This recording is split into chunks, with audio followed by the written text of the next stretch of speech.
order the Committee of the Whole meeting for Tuesday, May 14th. First item on the agenda is roll call. Miller? Here. Rosado? Here. Beck? Here. Knopf? Here. Chanzit? Here. Salvati? Here. Wolf? Here. O'Brien? Here. Callahan? Here. Meitzler? Here. Millay? Ewer? Here. Cerrone? Here. And McFadden? Here. All right. Second up is a reminder to please speak into the microphone for the BATV recording and television broadcast, as I was admonished by Citizen Stark last week that I was not loud enough. I'll make sure I get close to the microphone when I... Okay. Next on the agenda is items to be removed, added, or changed. Does anybody have anything to change, remove, add? Okay. We'll move on then to items from the public. Anything from the public tonight? We have none. Then we'll move right on to our monthly wastewater treatment facility construction update. Gary, you're up. Thank you. So this month, let me get this to presenter view.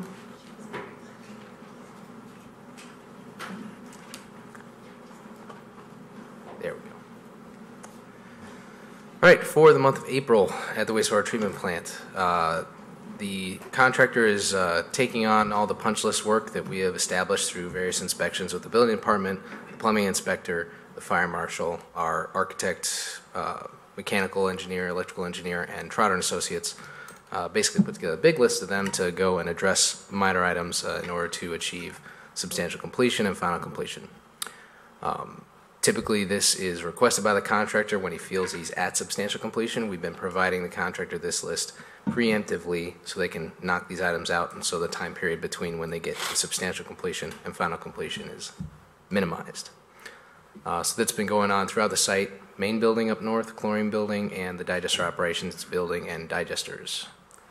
Fire alarm for the 3 buildings that have fire alarms as part of this project has been tested and approved by the fire marshal. And the HVAC systems have been tested and balanced with a couple minor tweaks that were actually being worked on today.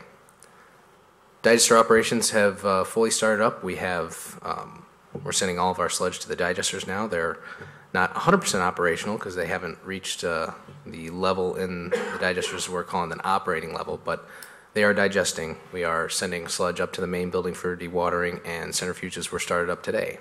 City will be trained on centrifuges tomorrow. The heating system, pumping system, odor control, lighting control systems, all these items are being checked off, trained for city staff, and punched out. Site power and communications has been completed. SCADA is an ongoing thing.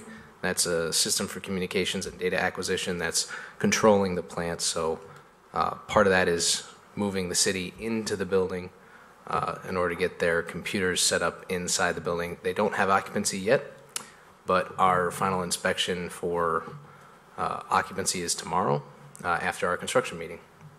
So within the next week, I anticipate the city starting the great migration from their temporary office just north of the site into the new main building. And I mentioned training of city staff. It's sort of an ongoing thing. Project photos, I don't have a ton for you to see. A lot of the work that's been done over the last month has really been getting systems operational, which is not something that you really have a visual on. But here we see, this is in the truck loading bay. So just when you're facing the main building from the north, those 2 big overhead doors, this is what's just inside there. This is the 2 trailers that are going to be used to haul the sludge away to the landfill. They've been set up there for about a week in preparation for dewatering operations startup, which was, like I said, today. So they're starting to be filled up with sludge today, tomorrow, and Thursday. This is where the brains are for, excuse me, that operation. The PLC on the right controls all operations for the plant, and that guy working on the panels for the lighting control panel. But this is as clean as you're probably going to see that room, aside from when we do our walkthrough, which hopefully we can do next month. This is the polymer room, which finally got connected and started up with actual polymer going to the centrifuges today. So it was exciting for me. I know it's not very exciting for everybody else.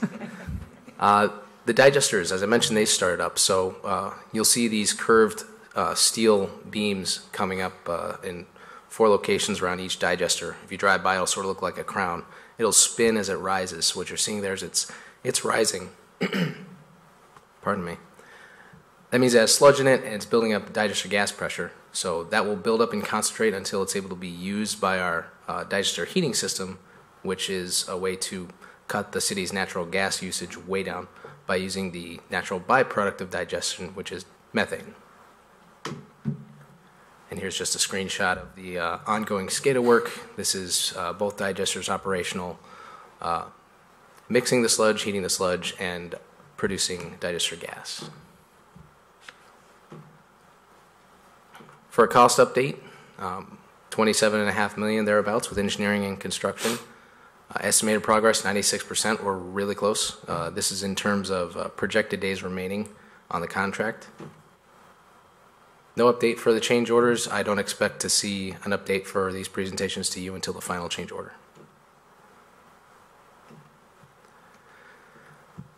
Schedule update. So from the last time we spoke, contractor has lost 14 days on critical path work. So we're making all this great progress. We're starting up systems, and we're still falling behind of what he wanted to be at.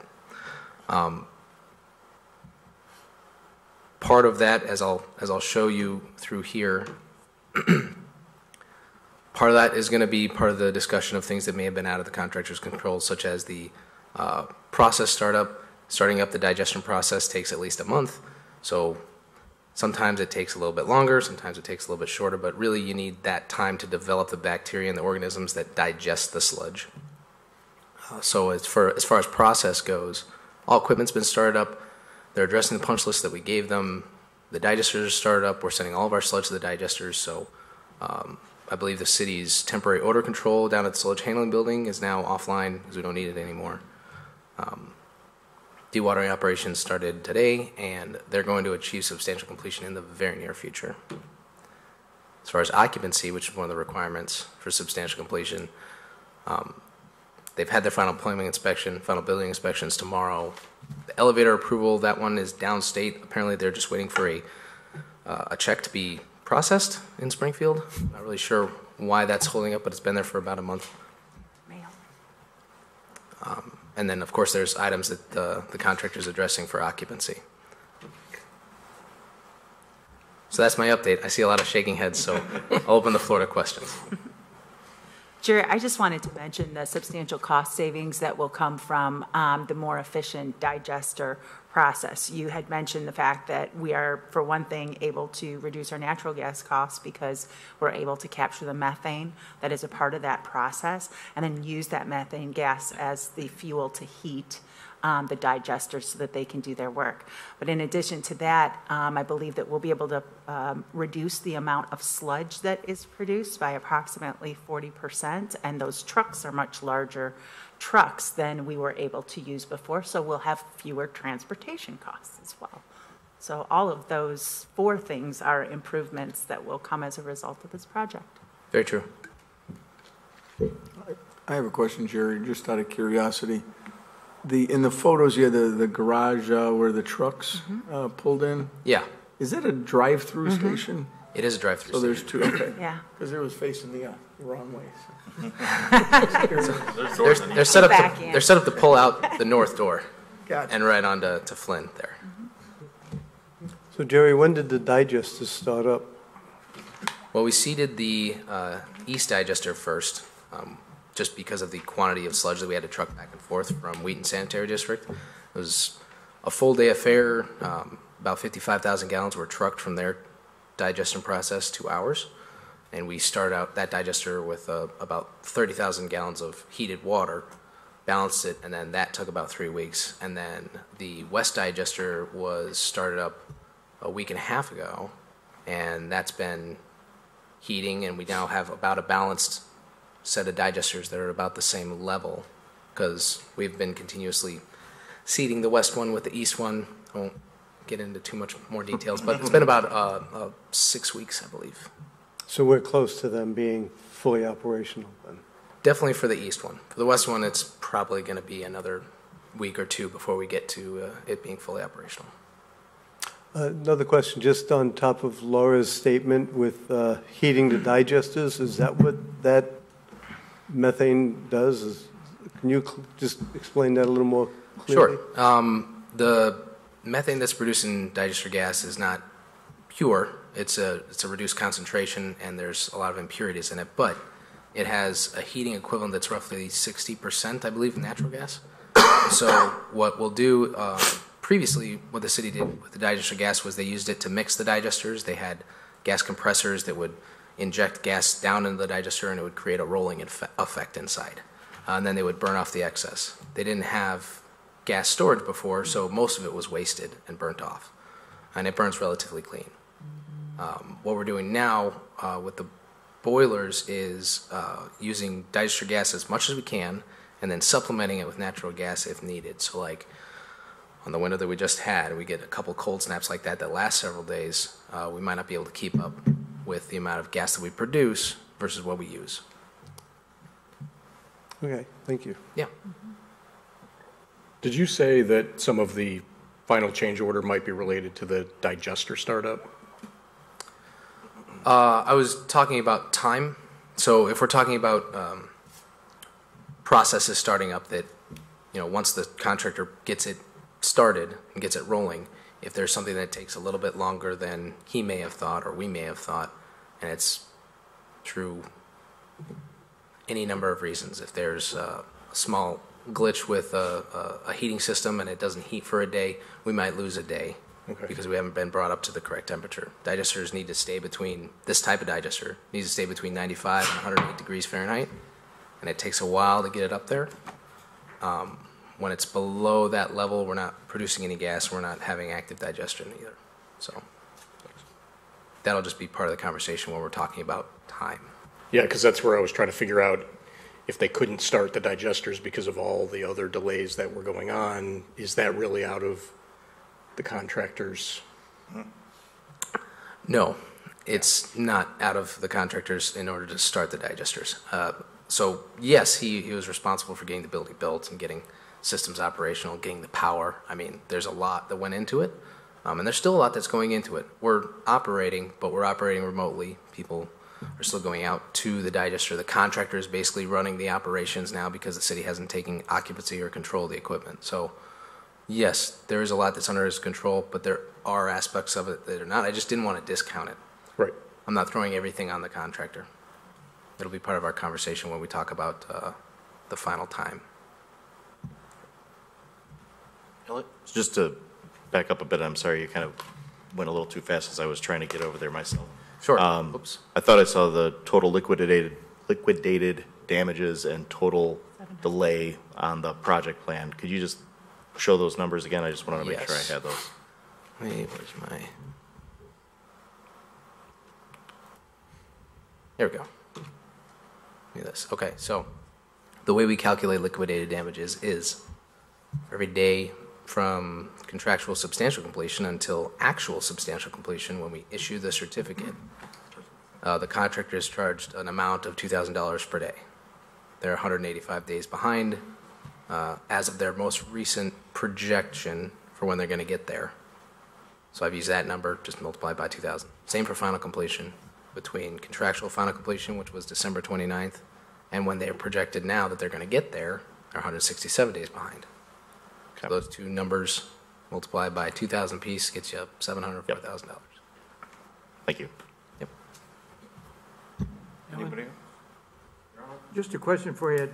I haven't received any in a long time, and today I received a call from the folks down at the food pantry that there was a bad smell problem down there today. Was there any particular reason why that would be? Yes. Unrelated to the dewatering operation, I want to be clear. But with the city's heavy rains over the last couple of weeks, they've gone into excess flow. So that big tank up at the north end of the site that they use to handle all the excess flow as a clarifier, they have to gradually draw it down and feed it into the plant so they don't overload the plant. And they were cleaning out the base of that today. I think that's probably the cause for the odors. However, I figured it had to be something like that, because they said they hadn't had any problems there in a couple of years, and all of a sudden, this afternoon, they started getting this bad problem down there. if it keeps up, let me know. Okay. Well, we should be, addressing that because we're separating our storm sewer from our sanitary. And that's where it comes from, is the I&I in the sanitary sewer, correct? That's where you get most of your excess flow events. You'll probably still have excess flow events, even if you address all of it. You may get some excess flow events just from the nature of the peak flows coming through. Everybody flushing their toilet at the same time. Nothing's completely watertight, so if you address your combined sewer, you still have several issues of I&I throughout town. Just because no sanitary system is ever watertight, it's a nature of it. You'll have cracks in pipes. You'll have manhole covers that are cracked or chipped or letting in water. So it'll happen, but when you separate your sewers, you'll have much fewer. Right. Yeah. Okay. Anybody else? Thank you. Yeah. Thank you. Have a good night. Thanks, Jerry. See you next one. Okay. Up next is the approval of a B1 liquor package sales liquor license application for Chicago Tavern Group, Batavia LLC, doing business as Crown Liquor, 135 First Street. Yes, this license request is just really based on a transfer of the business, Class B1 to Class B1 transfer. We conducted a background investigation and found no reason that would preclude the corporation or its corporate officers from receiving a B1 license. Anybody have any questions? Everybody understand what we're doing? I do believe somebody from the management group might be here. Okay. Hello? Do you want to come up and talk? Do you want to come up and talk about anything? Are you doing anything different with the business or just continuing it as is? Just straightforward as can be. Purchasing the business and continuing the operation. Okay. All right. Would anyone care to make a motion? So moved. Second. Motion by Salvati, second by Ewer. All those in favor? Aye. Opposed? Motion carries. I think we can probably put that on consent.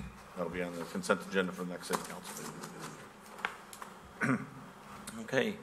Number 7 is ordinance 1938, granted conditional use for microblading permanent makeup establishment, 3 East Wilson Street, Gabriel Sosa applicant.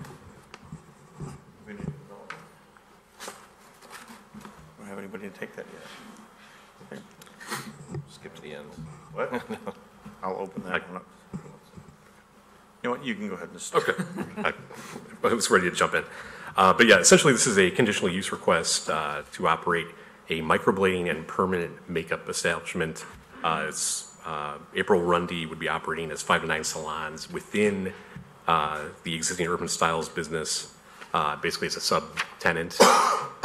Because this is considered body art or a body art establishment under state law or state inspection requirements, we determined that it would best fit under a tattoo and body piercing studio under our zoning code, as well as it does have to follow our body art licensing under the local city requirements.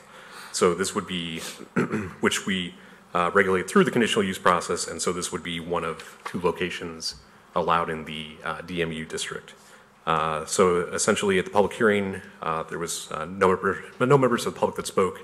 The zoning, or the Plan Commission discussed some of the licensing requirements that the state has in regards to bloodborne pathogens and things of that sort. The applicant did explain in terms of the process of the work that's done, and the Plan Commission was comfortable with that. So they did recommend approval of the conditional use, subject to the conditions that are in the ordinance tonight. Okay, does anybody have any questions? Nick? Just out of curiosity, what's the difference from a tattoo standpoint? What is microblading? Okay, so permanent makeup is basically the same as tattoo, but it's just that's applying like blush or some sort of permanent face. Right, and so then microblading is a slightly different technique where it doesn't go all the way down into the deeper levels of the skin. and it's a slightly different tool because it's trying to create the look of hair. So it's like a kind of you're creating strands on the face, basically. So If over time you were to pluck your eyebrows too many times, you could have one tattooed on your face. That's really what this is. but then microblade kind of fades over time, Right. is my understanding. Different layers of skin. Right, and then Further permanent they go, makeup longer is it stays. there for good. Thank you. Hey, Drew, what were their hours of operation? So the Plan Commission basically approved it to follow the current body art requirement, which I believe has to finish by 10 p.m. every evening.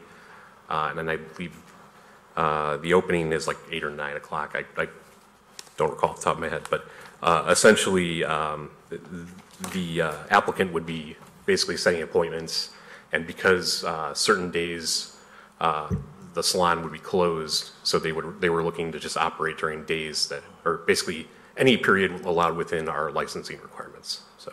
And what's that? Again, I'm sorry, I didn't quite understand you. Okay, so basically our license requires, our body art procedure requires it ends at 10 p.m. each night. And starts when? Let's see. At 8 or 9 a.m. or p.m.? I believe it's like 8 or 9 a.m. Okay, so it's a whole day. It's basically the whole day, but Okay, by evening it has to be wrapped up. okay. Just a quick question on the memo. This is, she noted that the Department of Public Health had completed an inspection. They inquired about her bloodborne pathogen training and her obligation to maintain her certificate. And she noted that the Department of Public Health had completed an inspection and an indicated approval had been received for her license application. So at the meeting, she said that basically they had inspected the property and indicated that they were going to approve it. It being the state of Illinois, I don't think she's received the actual license as of yet. Okay. So this, would this be an approval conditioned on that? yes, they would have to be on that. Or that's within the ordinance condition number 2, that they would have to have a state of Illinois license at all times. Right. As I say, legally operate, they have to have that. They have to have the training, it has to be current training, and I think they have to get their every year. Yes, it's a yearly renewal. Dan? I feel like the reason this is before us tonight is because we excluded tattoo and body art, and we're afraid that if we didn't have some restrictions on the downtown, we might wake up one day and accidentally have a dozen tattoo parlors downtown. At the time, I remember arguing that we should probably let the market figure that out. If Batavia needs 12 tattoo parlors and can support that, then great. I don't think we can in our downtown, but it strikes me that this is not what the ordinance was intended to do. Is there any way to exclude this particular practice? Because I feel like this should not be before us. This is not the intent of what that ordinance was trying to accomplish. It's so far away from that. I think it's really close to it. I think it's something that, it's an elective. It is, but if anyone here, I can't believe I'm the guy that's doing this. It's Google what this is. It is not a tattoo by any means. And I have always said that if we're the city of art, we should embrace art, and you should be able to get a tattoo. Again, I said let the market figure this out. This is not that. This is just replacing an eyebrow that you have been plucking for 40 years. This is not a tattoo. If I may, two things. One is about 8 a.m. is the starting time when you can start these. But we also, when we looked at this, we understand the difference between the two. For sure. The state licenses the same. Yeah. So that's part of the issue, is that the state licenses this type of aesthetic procedure the same as a tattoo parlor. You have to have the same requirements, you have the same licenses, and they're very similar, even though they're different applications, they are very similar in the procedures that are done. There's needles and things used to cut your skin and things like that. So state treats them the same way, even though they are different applications. So if we grant this, what is going to stop the artist from doing butterflies on people's legs now? they'll have the authority to could, do in that. theory. In theory, So they we could just do that. approved a tattoo parlor. Okay. And I think Maybe because I of missed the way the state classifies it and the legal requirements that they have, that people be trained and certified to do this, I think is important that if we're gonna approve them, it should follow the rules that the state has. All right. I think the state's rule is stupid, but. There's a lot of things that we think. And I was gonna say, if I can add one other thing, in terms of the question of whether we would, like, if there was amendments necessary to accomplish that, we would probably have to add a zoning definition or basically add it as a line item for uses allowed in the downtown. And I believe we would also have to investigate updating the body art license requirements, because I believe we only allow permanent makeup under our body art licensing, only under the care of basically a doctor, I believe. I think that's the only, the one item we exclude from the tattoo. I see these at nail places. Like, I get a pedicure a couple times a year just because that's what I need to do. I see these at those kind of places. I don't. And they have to be This licensed feels- by the state. So I get it. wouldn't doubt that they're conditional use wherever they're at. Any other questions? Anyone care to make a motion? So moved. Second. Motion by Chanzit, second by Nick Saron. Upside down, Nick. Sorry. All those in favor? Aye. Opposed? Motion carries. Consent agenda, would you like to talk about it, Mr. Chanzit? Let's promote a new business. Sure, let's talk about it. Leave it on the regular agenda. All right, why everybody came tonight. Discussion of the pedestrian crossing options for McKee Street at Batavia Avenue intersection. Wait till Gary gets up here and let him start. Thank you. We'll do like 1 minute of brief background, and then we can get into Rahat's memo. Rahat's not able to make it tonight. He had to go home, so I'm covering for him. For those of you, just kind of some background, the city a number of years ago received funding to install several what we call rapid flashing beacons. Those are the things that when you step up to the intersection, you can press a button and they start flashing yellow and draw traffic's attention to the fact that you're a pedestrian there crossing the roadway. So we installed them in a number of locations throughout town. There's a couple on the Prairie Path, Union Avenue has one, Laurel has one, Webster, and then McKee. We also installed one at McKee, and that came, again, as a result of a number of discussions, because originally it was contemplated to have a pedestrian crossing here at Houston. When McKee was installed, almost from the beginning, McKee became the one crossing that was the most kind of talked about, the most kind of troublesome and concerning.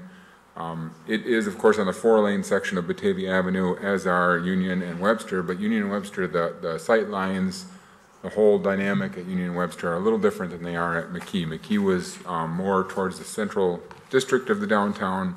Sight lines are a little more difficult.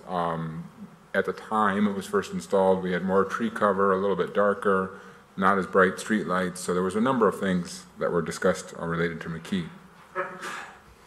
Jump ahead to Super Bowl Sunday of last year, and approximately around the time the Super Bowl was ending, we think, the light got hit, the rapid reflecting beacon got hit and destroyed, and also at that same time, the federal government and subsequently the state government had rescinded their approval of these devices.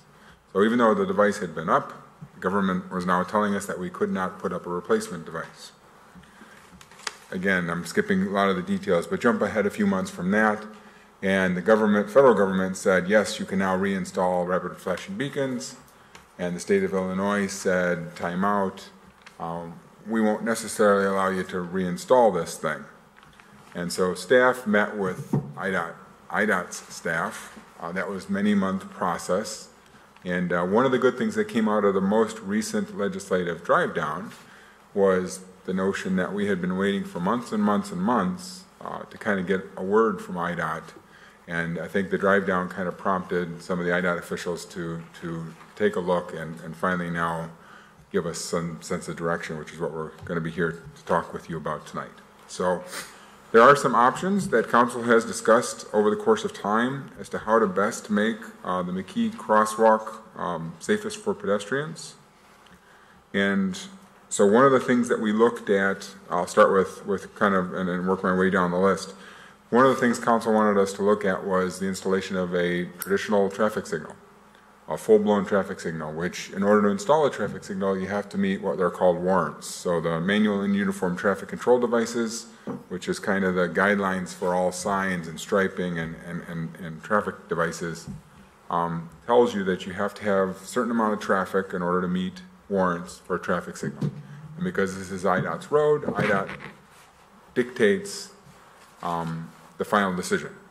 And in this case, we did an informal traffic study in-house because our goal was to see at no cost if the intersection was going to be close to meeting warrants. And if it was close to meeting warrants, then we would have gone out and hired a consultant at a cost to do a full detailed traffic study. In this case, we were kind of in left field from what the warrants would dictate. In other words, we didn't come close to meeting what we believe, well, no, not what we believe, what the warrants actually are. We didn't come close on the traffic volume. So we don't feel there is a reason to hire a consultant because we feel the consultant's going to come up with the same answer. And we basically went to IDOT, and IDOT confirmed that given the traffic volumes we have and the fact that we're not close to meeting warrants, they will not approve a traffic signal in that location. So the next thing we asked them about was a high-intensity activated crosswalk, or what we call the HAWK system. You probably have seen these. It looks like a dark traffic signal, and when a pedestrian approaches, they press a button, and the traffic signal then begins to flash. Typically, they flash yellow, warning traffic that they're going to turn red, and then they turn red. And once they're turned red, at that point in time, traffic stops and pedestrians cross. IDOT will not allow these in our area for a couple of reasons, specifically on Batavia Avenue. They consider them to be a dark signal, and under Illinois traffic law, if you encounter a dark signal, you have to stop.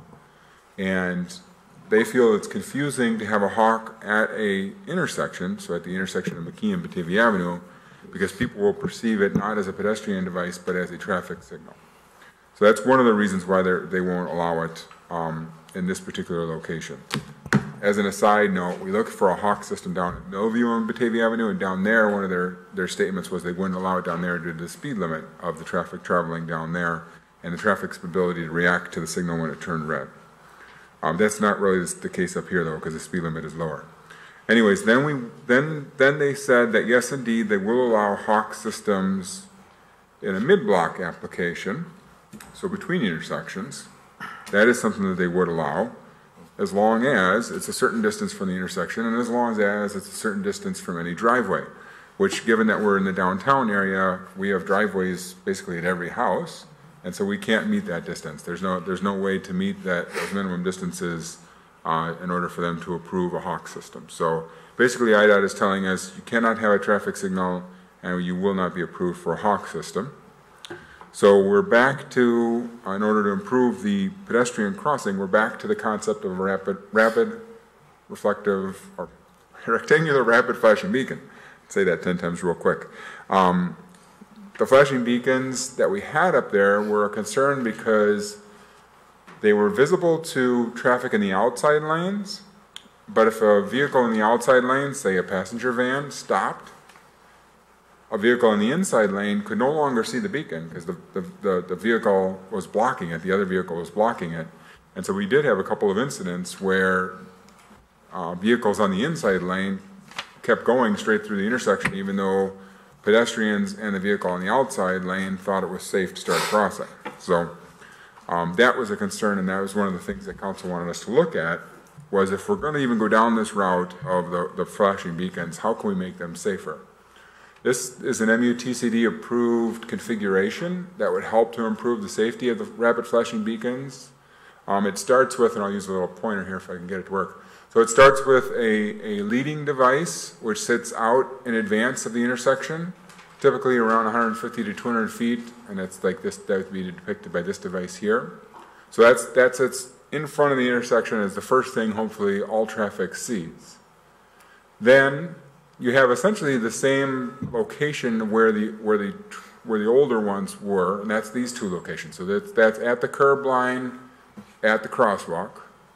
But then there's a third flashing beacon that gets installed, and this one actually sits, and this picture's easier to depict it. It actually sits overhead and in the center lanes, so it helps to minimize the chance of that inside vehicle not seeing the flashing beacon. So now the thought is that the inside vehicle not only sees this leading one, but even if this one is blocked by another vehicle, they should be able to see this one up here.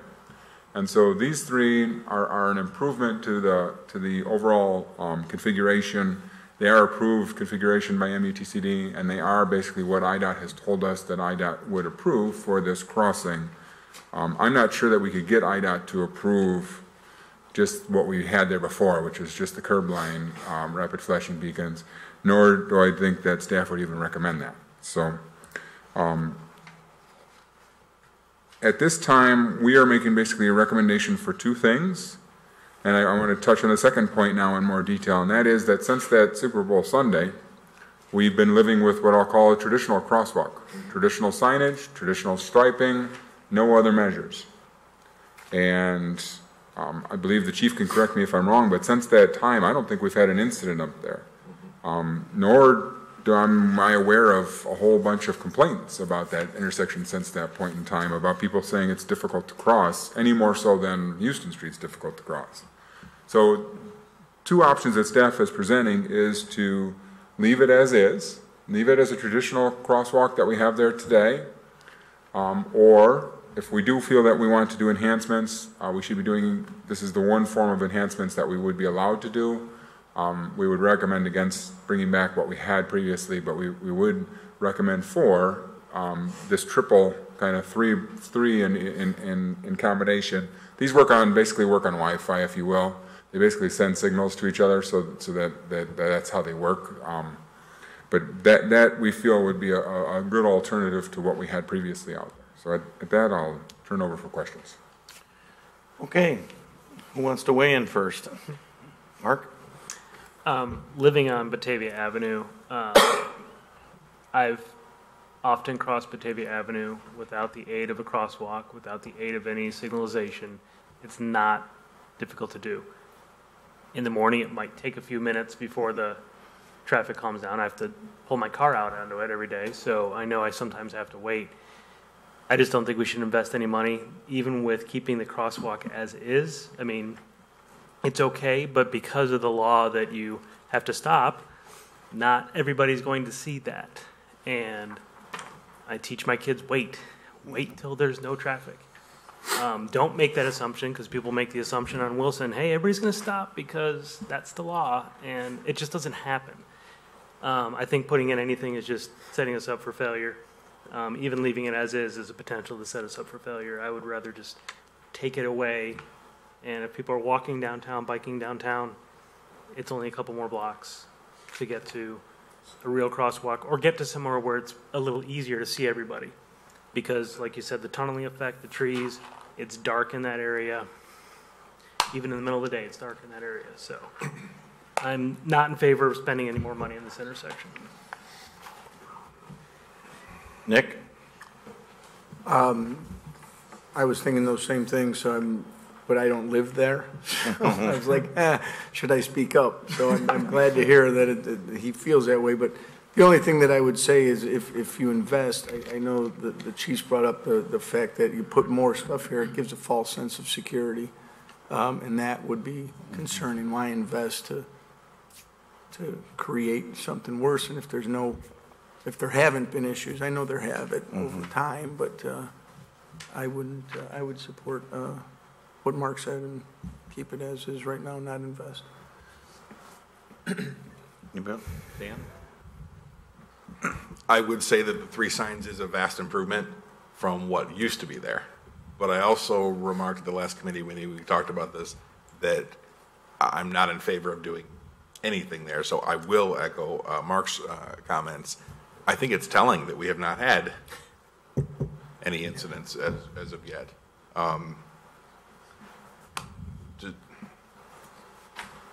it feels like we shouldn't fix something, or it's, not broken here. We should probably stay with this. Keenan, you're up next. I was going to say, I agree with everybody. I've been talking about this with my wife for several years now, that I guess when we had this meeting a couple of years ago or last year, putting in anything there, you're crossing the street and there's nothing on the other side of the street except for houses. Whereas if you wanted to cross the street, you could walk 2 blocks down and that's where you could cross, either here at Houston Street or actually down at Wilson where there's an actual crosswalk. Now, if you were going to make any enhancements, I personally wanted to see something further down at Millview to Les Ardennes, because it is, like you said, that's where you really end up waiting. I waited there 20 minutes with my kids, hoping that somebody would stop. But up here, I think, or just leave it as is, and people want to come down, they could walk 2 blocks south and cross there. Elliot? Yeah, as I remember, this discussion was quite lengthy the first go around. The real problem that I had at first was a matter of I think education. The first time I drove down 31 of those rectangular rapid flashing beacons went off. I freaked out on my car. I wasn't sure if there was an ambulance coming behind me or if there was a fire truck in front of me. I didn't know what was going on. And I came to a stop, so I guess it did its job. But it seemed to me it caused more confusion. And again, I think that was just a matter of education and time for people to understand it. I'm worried that while I understand the premise and I think that gives more visibility, is that going to amplify that same lack of education, lack of having seen this before problem? And this is going to be at least $100,000 to do this, as I understand it? That's what we would estimate, yes. So I respect the fact that there's been no accidents since the Super Bowl Sunday, and recognize, too, that that's not during the height of bicycle season. It's just now it's kind of starting up and getting underway. Super Bowl Sunday the prior year. This wasn't Super Bowl Sunday just a few months ago. Pardon, I'm off a year, excuse me. Okay, I'll put that in check. Curiosity question, though, because we had our own fun with IDOT approving, then rescinding approval of these signs. Do we think that if, heaven forbid, another Super Bowl Sunday type of accident occurs, that we're going to have any sort of back and forth problems if we even went through with that? So it was an odd situation in that the rapid reflecting beacons the approval for them was pulled by the feds over a patent issue. It had nothing to really even do out of the function of the devices. And once the patent issue was resolved, which wasn't only but a couple months later, then they re-released them. So that was why. So I would doubt that same scenario would play out again. I think I just fall back to what I first was saying, though. It seems to me like this is going to be spending money to introduce or reintroduce the same, at least, confusion amongst drivers and maybe a false sense of security by pedestrians or bicyclists. I guess what I would say is that I think most of the accidents that happened, or most of the things that happened, were because one of the lanes was occluded from the sign, so people didn't know to stop. I think that's the real issue. I look at where these are that have a center island. Maybe it's a wider road, and there's actually a turn lane also involved at that crosswalk in front of a school. I can't remember where it's at. But if there's both lanes get to see the flashing light, or there's a flashing light hanging in the middle of the road, people see it in all the lanes, so they know to stop no matter what lane they're in.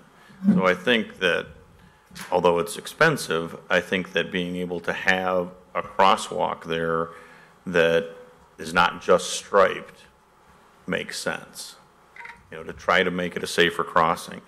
I'm totally against having an island anywhere on 31 as a little refuge for people to hide in. I think that is a total false sense of security. If somebody with a burly and a bike doesn't fit on the island, that really makes it more unsafe. So I really don't want to go back to that discussion. I think we have to decide either we leave it alone or we enhance it, one of the two. And I also think we need to go back to IDOT and ask them why we can't put a crosswalk striped at Houston Street, because They can't say that they don't do it across 4-lane highways. They got a state highway in Geneva with 7 of them at intersections, so they can't say they don't do that. We've been down that road. Bring somebody from IDOT in here and tell me they won't do it, and then we'll go up and take them all off the 38. Because those were approved many years ago. And I think that they're counting those as being. But they've been restriped all the time, so they can't say that. We've been down that road with them. So, Abby? A few thoughts. The first one is the idea of walking a few more blocks to get to the crosswalk. Walking is slower than driving, so going a couple extra blocks to when you're walking for transportation or biking for transportation is a long way, and it's 2 blocks 2 ways if you're going round trip. So to ever get this on Facebook sometimes when people want to say that pedestrians or bikers are lazy, that they don't want to go an extra block, is ironic and hilarious to me. And then to the lack of incidences or the spike of incidents at that McKee Street crossing after the rapid flashing beacons went in, I don't think we have any data one way or another, but it could be that we have suppressed pedestrian and bicycle usage crossing 31 for so long that once they had infrastructure that welcomed them, that gave them some visibility, that suddenly more people were walking. And if you have more walkers, yes, of course, more incidences, especially when people are not expecting to see pedestrians and cyclists, then yes, during that initial introductory period, there are going to be more incidences. So we can't really say that it was because of the beacons that we saw more crashes. I've been going through all of my notes over the past week or so. I have files and files of research on Route 31 in general, and just thinking back and going through it all again, I mean, this is a scary road to drive down because it's so narrow. I've been avoiding it since I was 15 and had my learner's permit. It is just a non-negotiable in terms of bike traffic. And crossing it, it's a moat. It is cutting off the west side of Batavia from being able to walk or bike downtown Batavia and reach those amenities down there. Transportation and downtown development are the top 2 things on our strategic plan. So to ignore this barrier is going to be to our detriment and is going to hold us back from succeeding in those strategic areas that we've laid out. I heard it referenced once that roadway design choices are a value statement. The way that we choose to prioritize uses and designs is a value statement. We've talked about, or it came up, I remember a couple weeks ago before we were on, in terms of the gambling thing, that we don't legislate our values, but we do. So everything, it's what are we prioritizing, what are we valuing when we look at Route 31? I don't think it's doing many modes any favors, and I don't think that we're seeing the economic potential that we could on Route 31 as being part of our core business district. We're not seeing the economic returns on that land that we could if there was a greater human presence, and there's not going to be a greater human presence unless we prioritize humans, people, being on that road, not just cars. I literally went to walking college. I could go on all day, but I'll stop now, and then I'm going to probably raise my hand again. So I appreciate your comments, and I guess my priority is safety, and I say that because I've witnessed on more than one occasion at either McKee when those beacons were working, or down at Union, and it was kids, and they would hit that button and they would immediately step into the street, and both occasions they almost got killed. And so I don't know how we address that. I don't know, I don't want education to be because kids die. Mm-hmm. I don't want that to happen. And so I think this is something we have to consider very seriously. I understand the sentiment of wanting to, of Route 31 being a moat. It is, it can be. We value that, but unfortunately the state owns it. So, that's the issue we have in front of us. So, my gut feel is to hold off right now. I don't know if that overhead mast would help. I don't know. It would help the cars, but it's not going to necessarily help the kids that just step right out into the street. I've seen it too many times, and that's my first and foremost is to protect our kids. Ernie?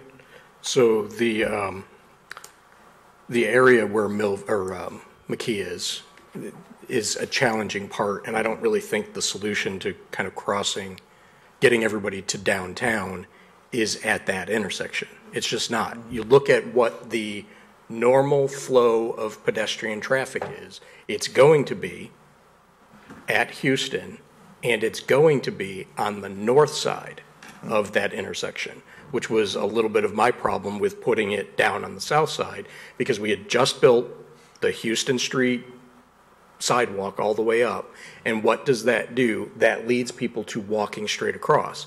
It went, when I was kind of reviewing exactly what you said, it was going against normal human transportation, that they would go up the new path, cross Houston, go across there, and then go back, because anybody that's coming from that southwest part of town is going to cross at Wilson. Everybody else is coming from the north out of the neighborhood, and they're not going to go to the south side of the intersection with Houston. You're going to go on the north. So I feel that our efforts need to be concentrated on the north side of that intersection. And just when you look at the intersection, that road is wider at that point than it needs to be, because you have that artificial striped island, which increases the distance, and those the sidewalk ends are cut in further. If you look at some of other designs that are out there, you bump out the sidewalks so that you're not putting the island in the middle of the road, but you're cutting down that road distance of putting out the refuge on the side of the road so they're not in the same street. And you do that by taking out the artificial middle, because nobody's going to walk halfway, stop in the middle of the, I don't know if you can see it, but it's painted. That's completely wasted land. That's like 2-story foyer area that nobody's ever going to use, but you're going to have to change the cobwebs and the lights. People stopping it every day. Because you can't make it across consistently, because the road there needs to be shortened. They can't wait for 30 seconds for it to be. But it needs to be shortened, and that's where it's part of the strategy that I feel needs to be, which is the continuation of through up there to Fabian, where it is road dieted. Because the same thing goes up north. I travel it every single day. There's not as much traffic that wouldn't be stacked as it is on the north side. I just don't see the traffic at the highest point during the day.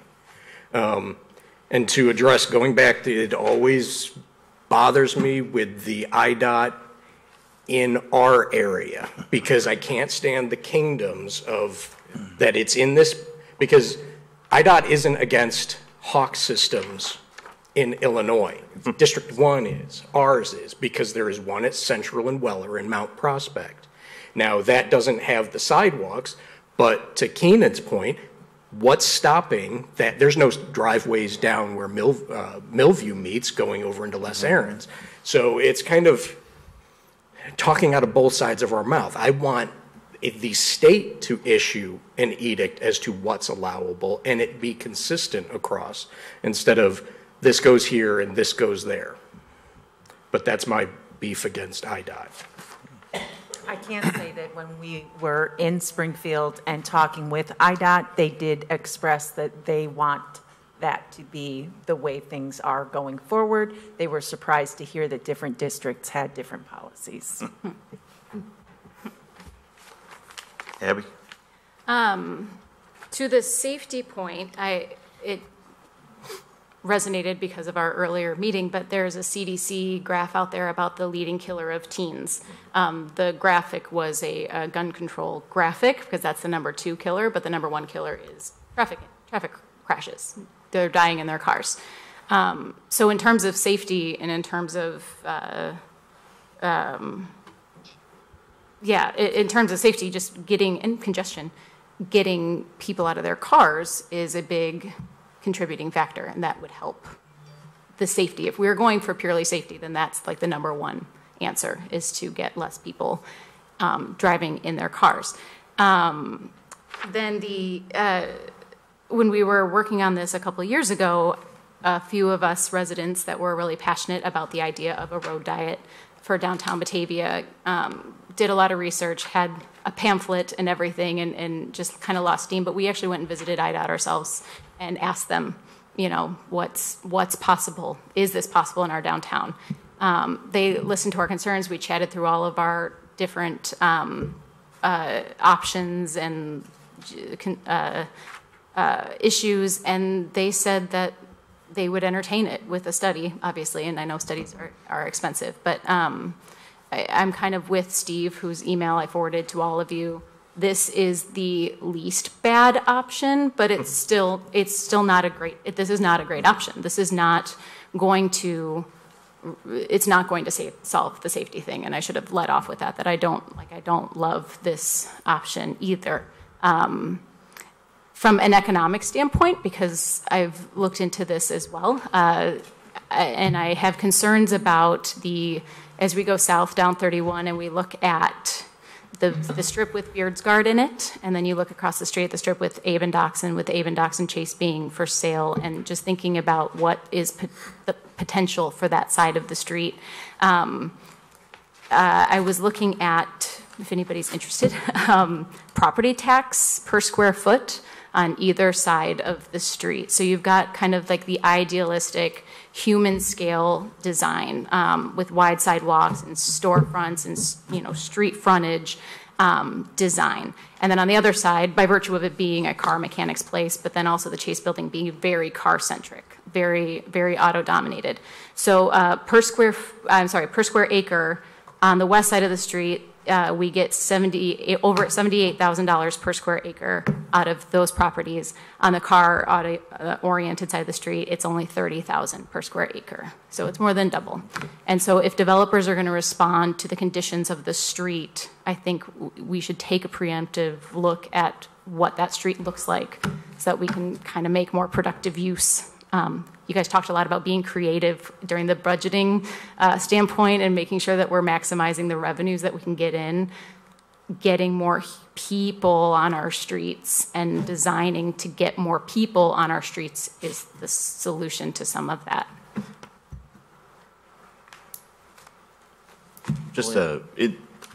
I know one of the alternatives that was listed here was the notion of the road diet. And I know, while he's not here with us, former Alderman Dave Brown very much loved the idea of streetscaping to help reduce the speed and make that a smoother, more safer route.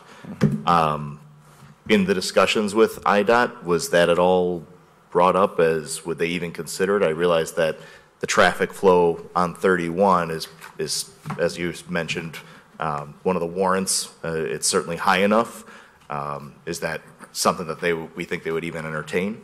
Are you asking if IDOT would entertain the road diet concept?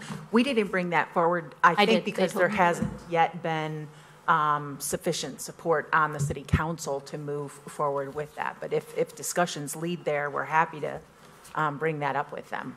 I think at one point in history, it was discussed about the traffic counts, the average daily traffic on the leg of Batavia Avenue south of Fabian, our leg, that it's too high for a road diet. That's kind of what was said at one point in time. Whether IDOT would reconsider whether the traffic counts are accurate, I mean, those are things that we could look into.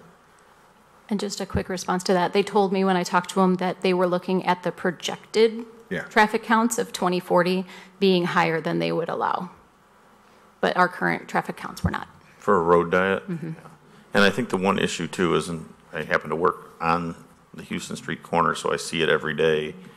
There are several times a day, including the afternoon, where the traffic, especially the left-hand turn lane traffic, backs up past Houston Street. Yeah.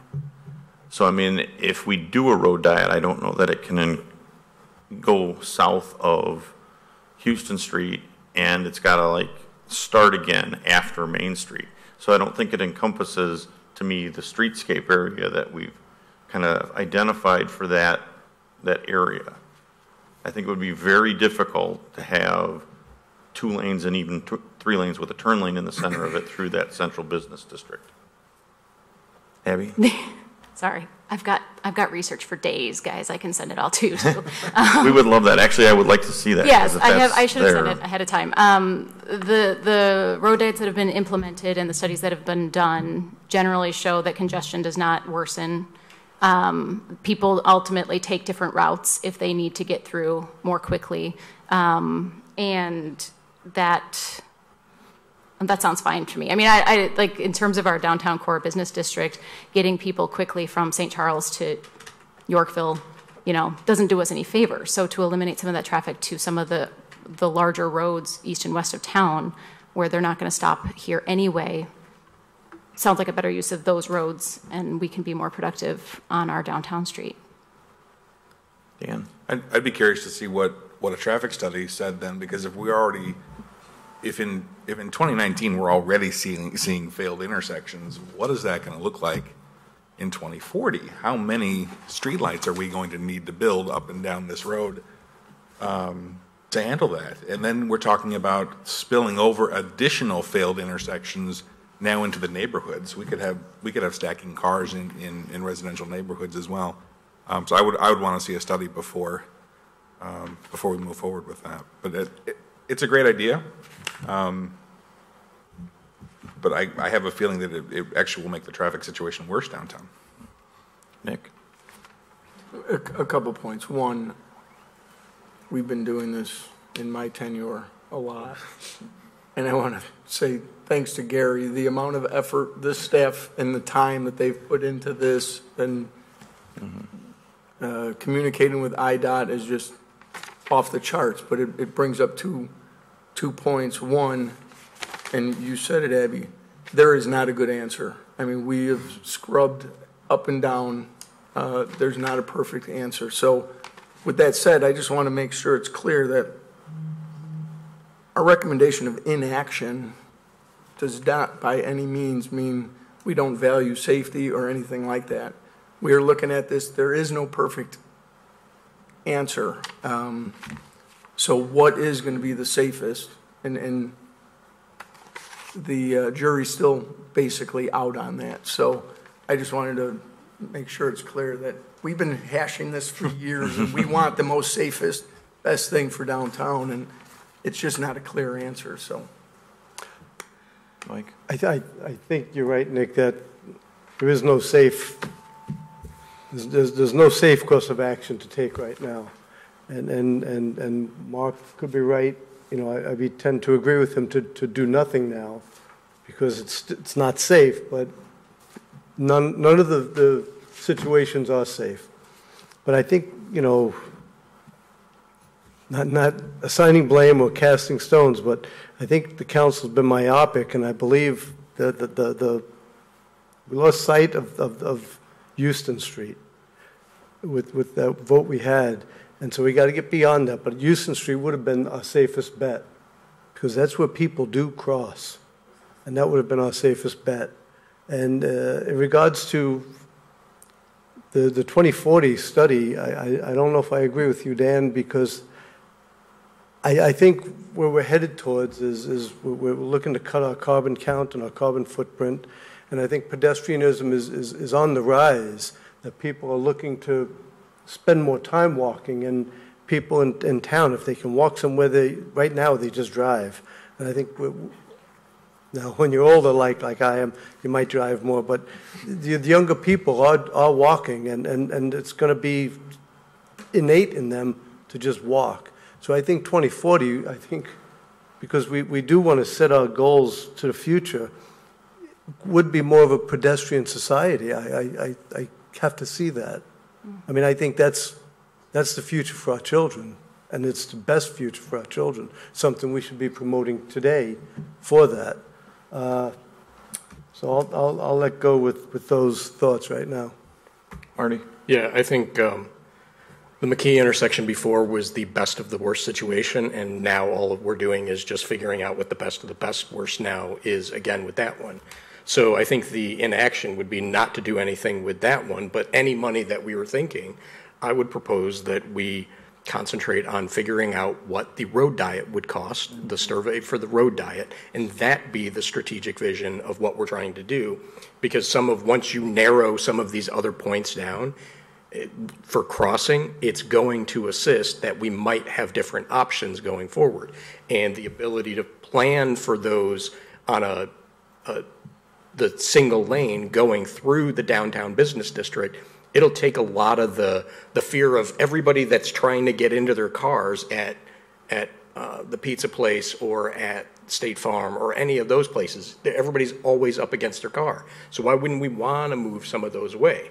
And the point about going through the neighborhoods, that's exactly what I do when I'm going north and you see the backup. So part of the problem is always that intersection at Batavia Avenue and Wilson. What do we want? Sure, let's start diverting people through different parts of the neighborhood. We live in a grid system on the west side, but we're not using it, and you have so many options, but we've kind of created this mentality that everybody has to funnel through here. If everybody starts thinking differently and you can take 7 or 8 streets that are going north, it's not going to bottleneck that much, but it's going to relieve the congestion that's at that intersection for people that are trying to go this way. And that's what I think needs to be studied. So I would say that we concentrate on the road diet. Mark? I would love to see the research on the road diet, definitely, and more about that. But I get concerned about that comment there, that you start funneling people through neighborhoods. Now you're just raising the risk on the neighborhoods because people aren't expecting lines of traffic. I'd be interested from the Bike Commission and or Wellness Batavia, I'm interested to see where people prefer to cross, because my dog will tell you that a lot of people cross at North Avenue and come down South Water or North Water because he barks at every single one of them.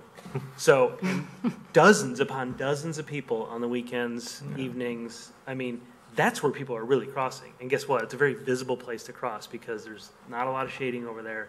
And I bet you there's a ton more people that cross there than cross at McKee. And again, it's not legal, but hasn't really stopped anybody. And looking at the report from the police, there have been no incidents there. So, Elliot? So for the interest of I'll be back, making some sort of action here on at least this one, are we at least in an agreement that for now we don't agree to spend any money on this, that we should leave it alone? Spend the money on the study, not on. That's kind of where I'm leading towards, And yes. spend the money on the study in 2020? Towards a road diet. Well, and I think one of the other things that we dance around all the time and we don't talk about is we need to put pressure on the state to reduce the speed limit on Route 31 on the state highway. To drop the speed. We have to figure out how we do that. And if the only way to do it is to go to a road diet, then we do it. I mean, is that what you were waving your hands at me? No, but I do take a little exception because we don't dance around. We actually, I think the mayor, since my time here, has sent 3 different letters. We've done 3 different speed studies, and they've lowered the speed limit, I think, 3 times in the time that I've been here. So we have approached the state, and I don't know how much more the state will be willing to continue to lower the speed limit. But the mayor's taken a very active role in trying to get that lowered over the years. Because I know, like, in my perspective and all the different vehicles that I drive on a weekly basis up and down the streets in town, I get to see a lot of different perspectives. And one of the things I'll say when I go and I have to find a place where it's rough road and I want to go down 31 and hit the dips on each side of the street, I notice a lot more, especially when I get down towards Millview or go down to Mooseheart and turn around and come back, that the speed that is generated coming back into town, and anybody that tries to cross at Millview or at Carlisle or at Morton is a totally different thing than any other street between there and McKee Street.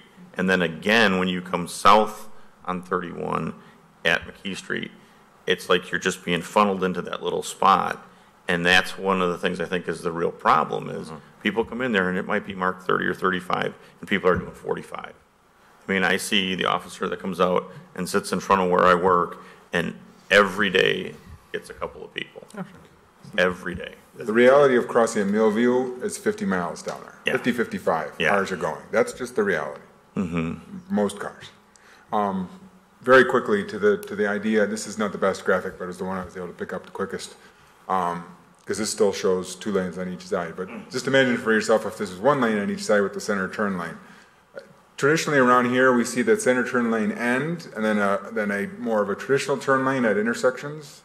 But I do know that this is, I believe, an approved alternative striping, which would allow that bidirectional center turn lane to continue through the intersection. So if, for example, this was Wilson Street, and say, for example, this was Houston Street, you could stripe it this way. That would then allow that stacking to continue northward. You wouldn't have the issue like you talked about where you're trying to technically keep people out in the through lane. You could get them over into the center lane in order to make that happen. Because that was going to be one of the things that one of my thoughts was, if we do get to a road diet, how is IDOT going to allow us, how long are they going to allow us to have those two-way left-hand turn lanes? I think you can do that alternative striping and accomplish that. Because I think that would also be really important as we get south of Main Street, where you have somewhat of a business district for a couple of blocks that does rely on left-hand turn capability. Staff has debated the idea of a road diet for many years. Well, and I will say, I know, I've asked you all. just since the donut drive-through has opened up across the street, the traffic flow through there is unbelievable throughout the week, especially Thursday and Fridays are just some of us unreal. think it should run from Fabian down to Mooseheart, and others of us think it should never even appear. So we're from one extreme to the other. Well, I'd like to say that if we do, we look into the road diet, and I know resources and finances are not great, but we should start contemplating and working towards another streetscape, as Elliot was saying. I think, that does help our downtown businesses. I think a streetscape, along with a road diet and then a streetscape, will definitely close that moat and bridge that moat, I should say. And so I think it's something we should start looking at, and not that it's going to happen in a year or 2 years, but, possibly in your guys' 4-year term, we might have that. Or by 2040. So something to keep our eye on. Mike? Yeah, it seems like the general consensus is that we're going to do nothing on this. I would like to see if we don't do anything, because I'm in agreement with you, Mark, at least maybe improve the lighting. I think that would help a great deal. We have already. Since it is a crosswalk. I don't know what more we can do out there. We've Take already. them off Carlisle and put them up there. Really? Too soon. Too soon. Wow. It's a dark spot. Gary, if I could add I something. tried. Trying to make these situations better. Marty? Yeah, I think it's not do nothing, but going to the memo, I would move that we go with option 3, which is implementation of the road diet to reduce Batavia Avenue from 4 lanes to 2 lanes. That's going to take 2 years. That goes with, it'll dovetail with streetscape planning. So I would move we go. And I will look into lighting there. I mean, I'm not going to see if we can add additional lights up there. That's certainly something we can look at. Gary, if I could add something real quick.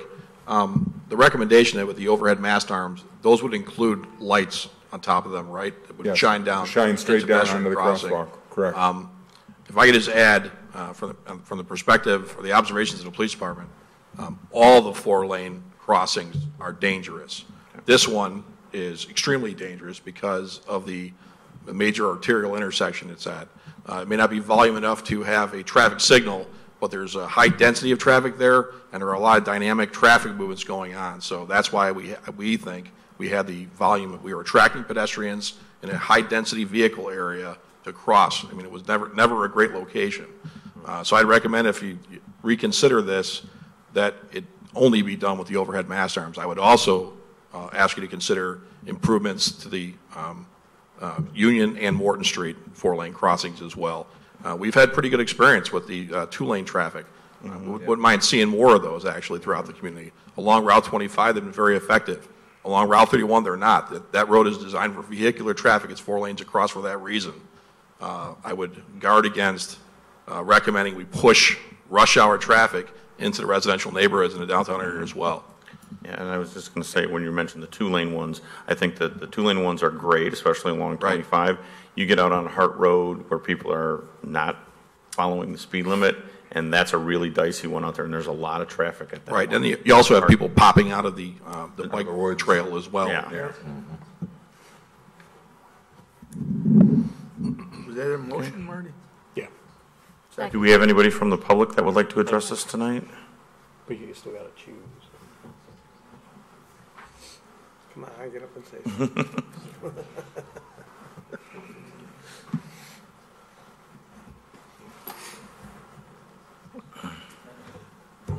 Hey, everybody. Hello. I'm Matt Knowles. I live over on off McKee in Western, and I'm a member of the Bicycle Commission. I also own All Spoked Up in downtown. We spent a lot of time last night talking about this again, and I do want to tell everybody we are all really glad that this conversation is continuing on because it's obviously a sore spot. Most of us have kids that are trying to figure out how to get downtown after school. My kids ride every day, so, they're trying to get to the path. For the most part, they take Houston Street. They never cross on McKee, and north is dicey at certain times of the day, but, it's a viable option if you know what you're doing, and, traffic and midday is fine.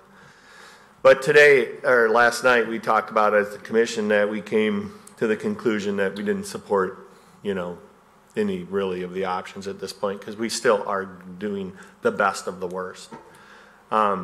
And the two options that are continuing to be talked about is the direction that we really were hoping council would continue to want to push it, which is a road diet. The other option, Mike, as you said, the one that passed us by, which was the island on Houston Street, I still think as we go along, that's still something that really should be considered, and that the research that IDOT did for us 8 years ago, that was the option that was the safest option. Probably, Alan, you need to ride on some of these things to understand what a true pedestrian island is. It is not a hole that you go through and hope that you can come across. You come in one side, you go through, and you come out another. There's no, a whole burly in a bike sitting there that possibly is not going to be able to, could get hit in the island. There are posts that come up, they're plastic, you could run over them if you want to, but for the most part, you come in one side, you go down, you take a left, and it's about 10 feet long, and you turn and cross. So the idea is simply, it's always safe on one side because you see it there. You go through, you're in the island, you wait for the other side. And I do this all over the country, in cities all over the country. It is the #1 pedestrian crossing in every cycling town and in every pedestrian town. It is not just one place that has it. It is Seattle, it is Portland, it is Tucson, it is Phoenix, it is Prescott, it is everywhere I go and race bikes and ride bikes. There are islands for us to go in, and it's super safe and it's super easy. And it is a very simple process, whether it's on the south side or it's on the north side. It doesn't really matter to me other than I use them all the time and how easy they are. So as we're talking about it, we should look at all of the options that are available, keep our minds open. And, the best option will come to us. I just hope that we don't get to a point where that option is the same one we had and the $500,000 grant that we got, and we're looking at why did we just not do it then? Because I just don't want to do that again. Because that was really hard for us to go through because we worked so hard on that. So we just want to implore just making the right decision, doing the research, and figuring out what the right way is, because I don't want something to happen to my kids or somebody else's kids on our watch when this is my responsibility as well as it is yours. Mm-hmm. So that's really all I have to say. Thanks. Questions for me? Okay, thanks. Thank you. Okay. Do we need to have a motion to go forward on this? There was a motion. Second by Saron. Okay. To approve option 3, implementation of road diet to reduce Batavia Avenue from 4 lanes to 2 travel lanes. Is that correct? Correct. Yeah, it's the one that was in the memo. Okay. The option in the memo. Roll call. Callahan? Aye. Meitzler? Aye. Malay? Aye. Ewer? Aye. Saron? Aye. McFadden? Aye. Miller? Aye. Rosato? Aye. Beck? Aye. Knopf? Aye. Chanson? Aye. Salvati? Aye.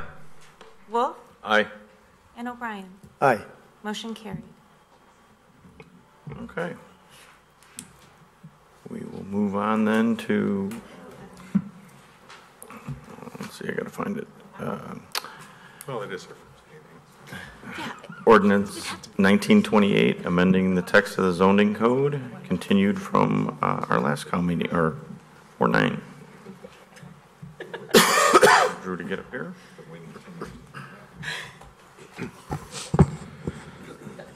Yeah, so, Thank you.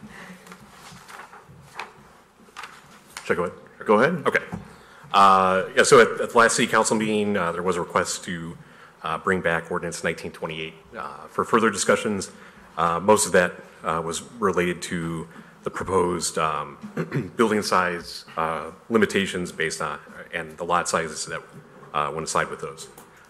Separately, as I mentioned in the memo, we did have a discussion with the Plan Commission with regards to the use of storage containers as accessory structures, and essentially they concluded that they would be recommending that there be a prohibition on their use as accessory structures. So I did include in the memo some suggested language that would accomplish that, that would need to be included in the ordinance if that was the consensus of the council. So. Okay, does anybody have any questions on this? Mark?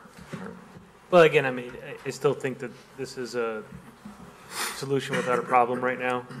It just feels like we're putting stuff in, we're not hearing a lot of complaints. I mean, nobody's ever called me or emailed me saying, hey, I can't believe you guys are allowing 50 sheds to be built on this person's property.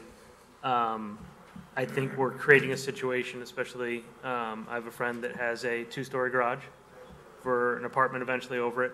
Those are the kind of things we want to encourage in this town, because we want, especially with billions of dollars being spent over in Fermi and 5,000 people coming in here, it's going to be an investment opportunity for homeowners. And what's going to happen is they're going to be like, I got this idea, I want to do this, and they're going to come and then they're going to have to go for a variance because now they're going to be non-conforming. And I think most of the time somebody's going to come up to us and we're going to, listen to what they have to say, what they're planning on doing, and we're going to say, sure, go ahead. But now we're creating this whole delay for people in our community to use their properties in a way that they want to use them that isn't, as we discussed with the whole bed and breakfast, it's not causing a problem. We had 1 or 2 issues with the bed and breakfast, but we're talking, how many 10,000 properties in town, and we have, an extraordinarily small percentage of issues. I just don't agree with doing this. It's a solution without a problem. Marty? How is a shed defined? So essentially, a shed is, I believe, handled the same way as a garage, but basically it's storage of, or it's a building for storage, essentially. A garage has the distinction of having vehicles in it, and basically, from a code standpoint, once you have a vehicle door on it, then you're dealing with a garage that then has to have a driveway and things of that sort. Is a 4x6 Rubbermaid shed a shed accessory structure? I believe anything under 120 square feet is considered a shed under our code. So if you had 2 sheds, a detached garage, those count for your 3 structures on the property? That would, as it's drafted right now, yeah. And if you had, you could just kind of see like a kid's playhouse in the backyard. Playhouse. And I'm kind of like, what, you start thinking of things that can be accessory structures, And it starts to, I know what the intent is to make sure that there's not overcrowding of a whole bunch of stuff. But at the same time, I think that's going to put a limit on what people can or can't do with maybe a sizable yard that they do have room for this stuff. And we're kind of doing it out of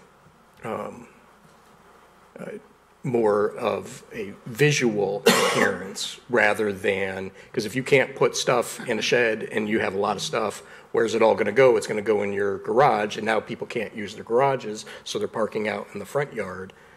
It's going to create other unintended consequences. Sure. One thing in looking at what some of the other neighboring communities, how they regulate accessory structures, essentially North Aurora, St. Charles, Geneva all have some size limitation.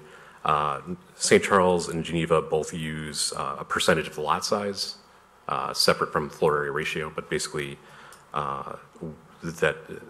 but it's based on the lot that is, or the yard that it's located in. So St. Charles, it's the rear yard, 30% of a required rear yard.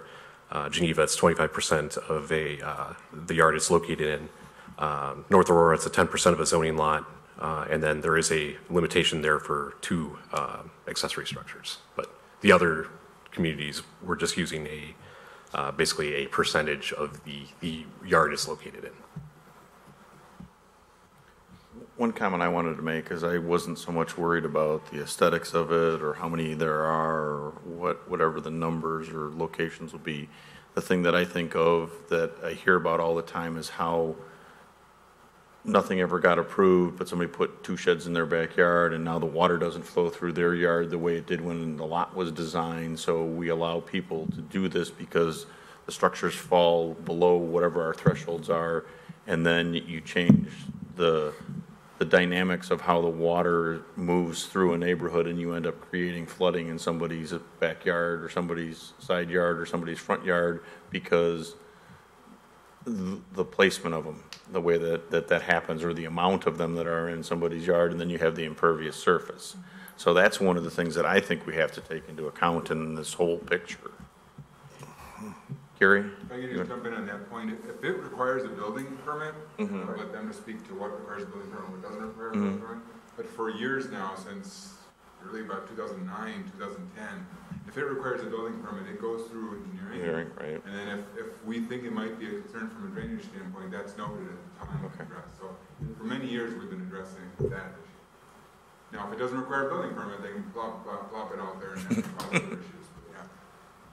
That's what happens. And that's one of my fears, is that if we don't have something that regulates this, that because that has become such an issue in our town in so many different areas, that we just can't ignore that aspect of it.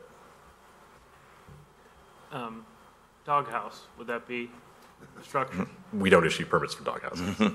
No, but it's a structure.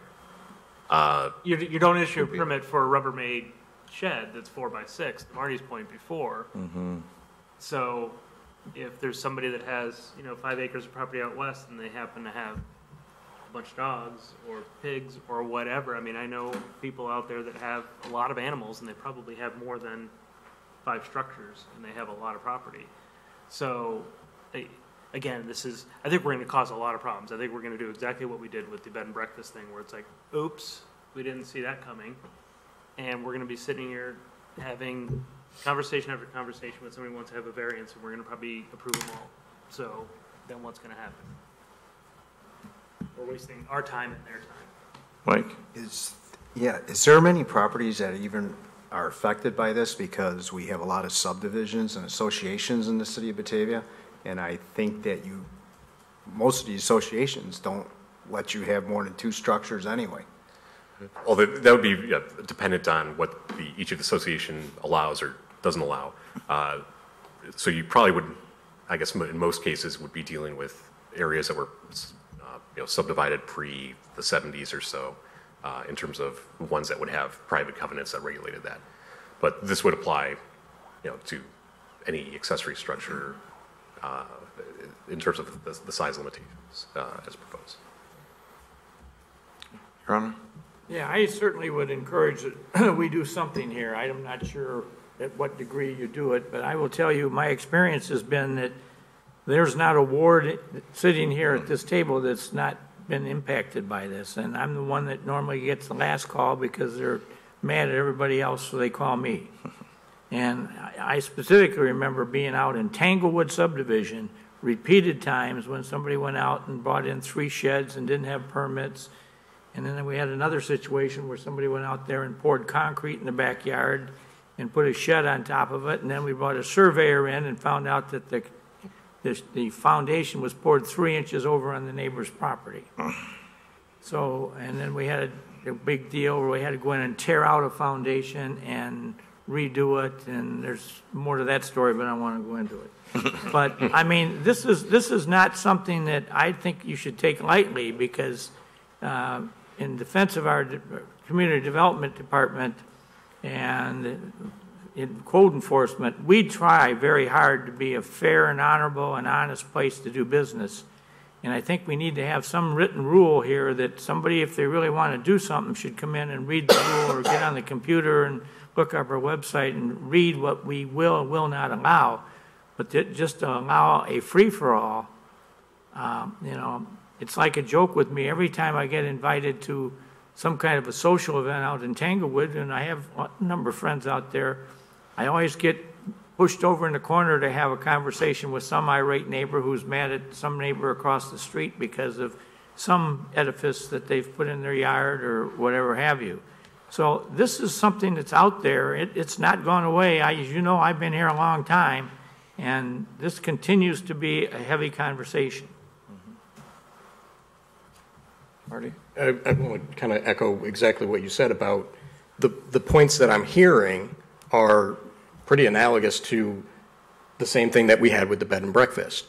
The issues that we have with people not pulling permits for the sheds or pouring concrete or doing other things, there's already laws on the book. We're not talking about letting it be the Wild West. We already have those laws that are on the book, but we're kind of like the noise ordinances for loud parties with trying to regulate that. We already have existing laws.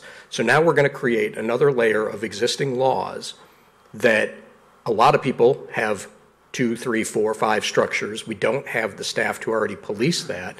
So do we now try to figure out who's grandfathered in and who's got a chicken coop and 2 storage sheds and a detached? And do we have an inventory of what everybody currently has to be able to say at a later date, no?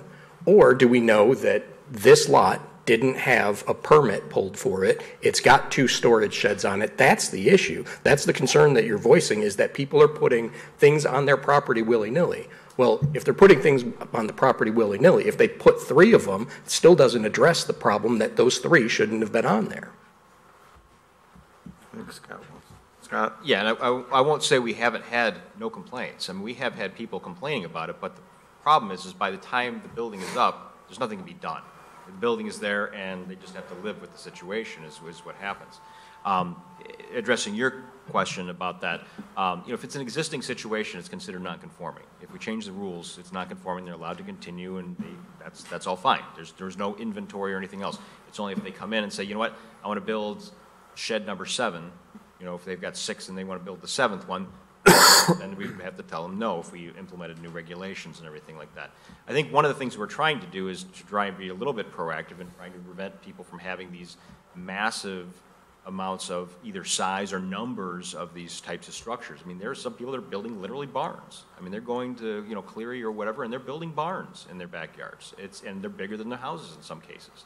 So, you know, that's what we're trying to address proactively, is to try and say, you know what, there should be some type of limitation. Whether what we have here is right or not, that's obviously a subject of discussion. But I think that there should be some type of limitation imposed.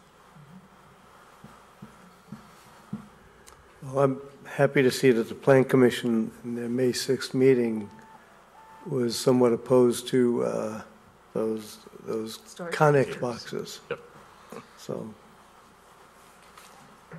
they were pretty unanimous on that too. So. On shipping containers? Yes. Yeah.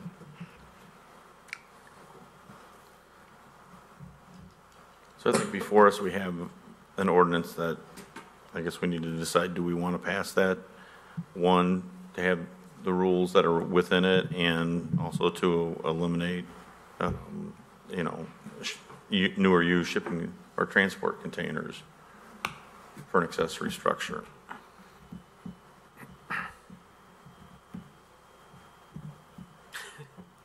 Nobody wants to respond to that. I mean, I believe that we should. I really think that this is something that, again, for more than just, do you have 3 sheds in your backyard or not? There's other reasons that we need to be able to control this. Make the motion.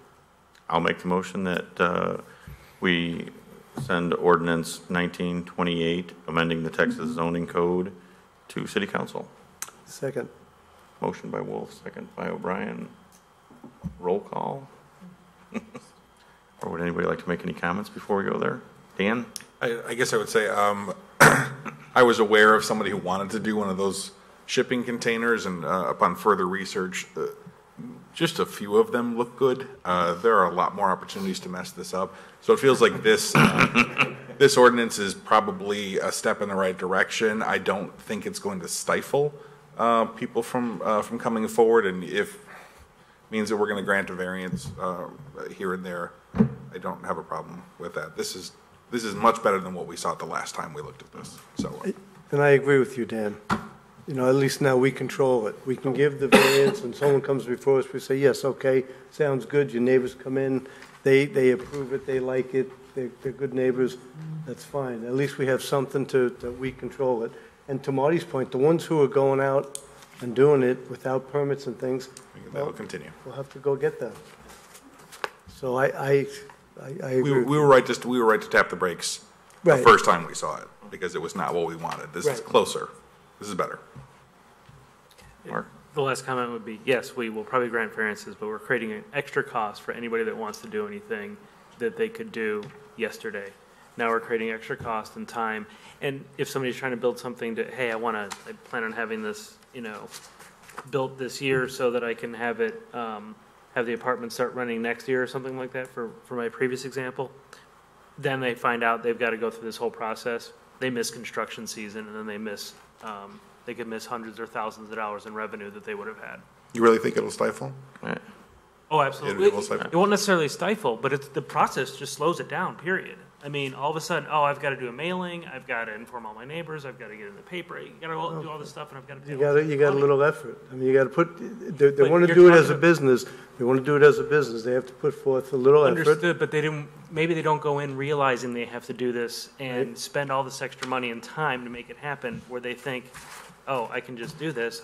This came to me, and now they miss a construction season because they lose 3 months. Well, the construction season is 12 months. Yeah, so it can be done. Marty? Yeah, for me, I just don't know what we're reacting to when there's so many things that are in transition right now with people changing living arrangements. Some of the housing that's being built on properties are for people that are doing in-law suites. And I don't think we know fully kind of what's going on with that. And I just don't know if we're addressing something that's not an issue in anticipation of something that we don't fully comprehend. And in the meantime, what are we doing? What do we hope to attain? What's the problem that we're addressing?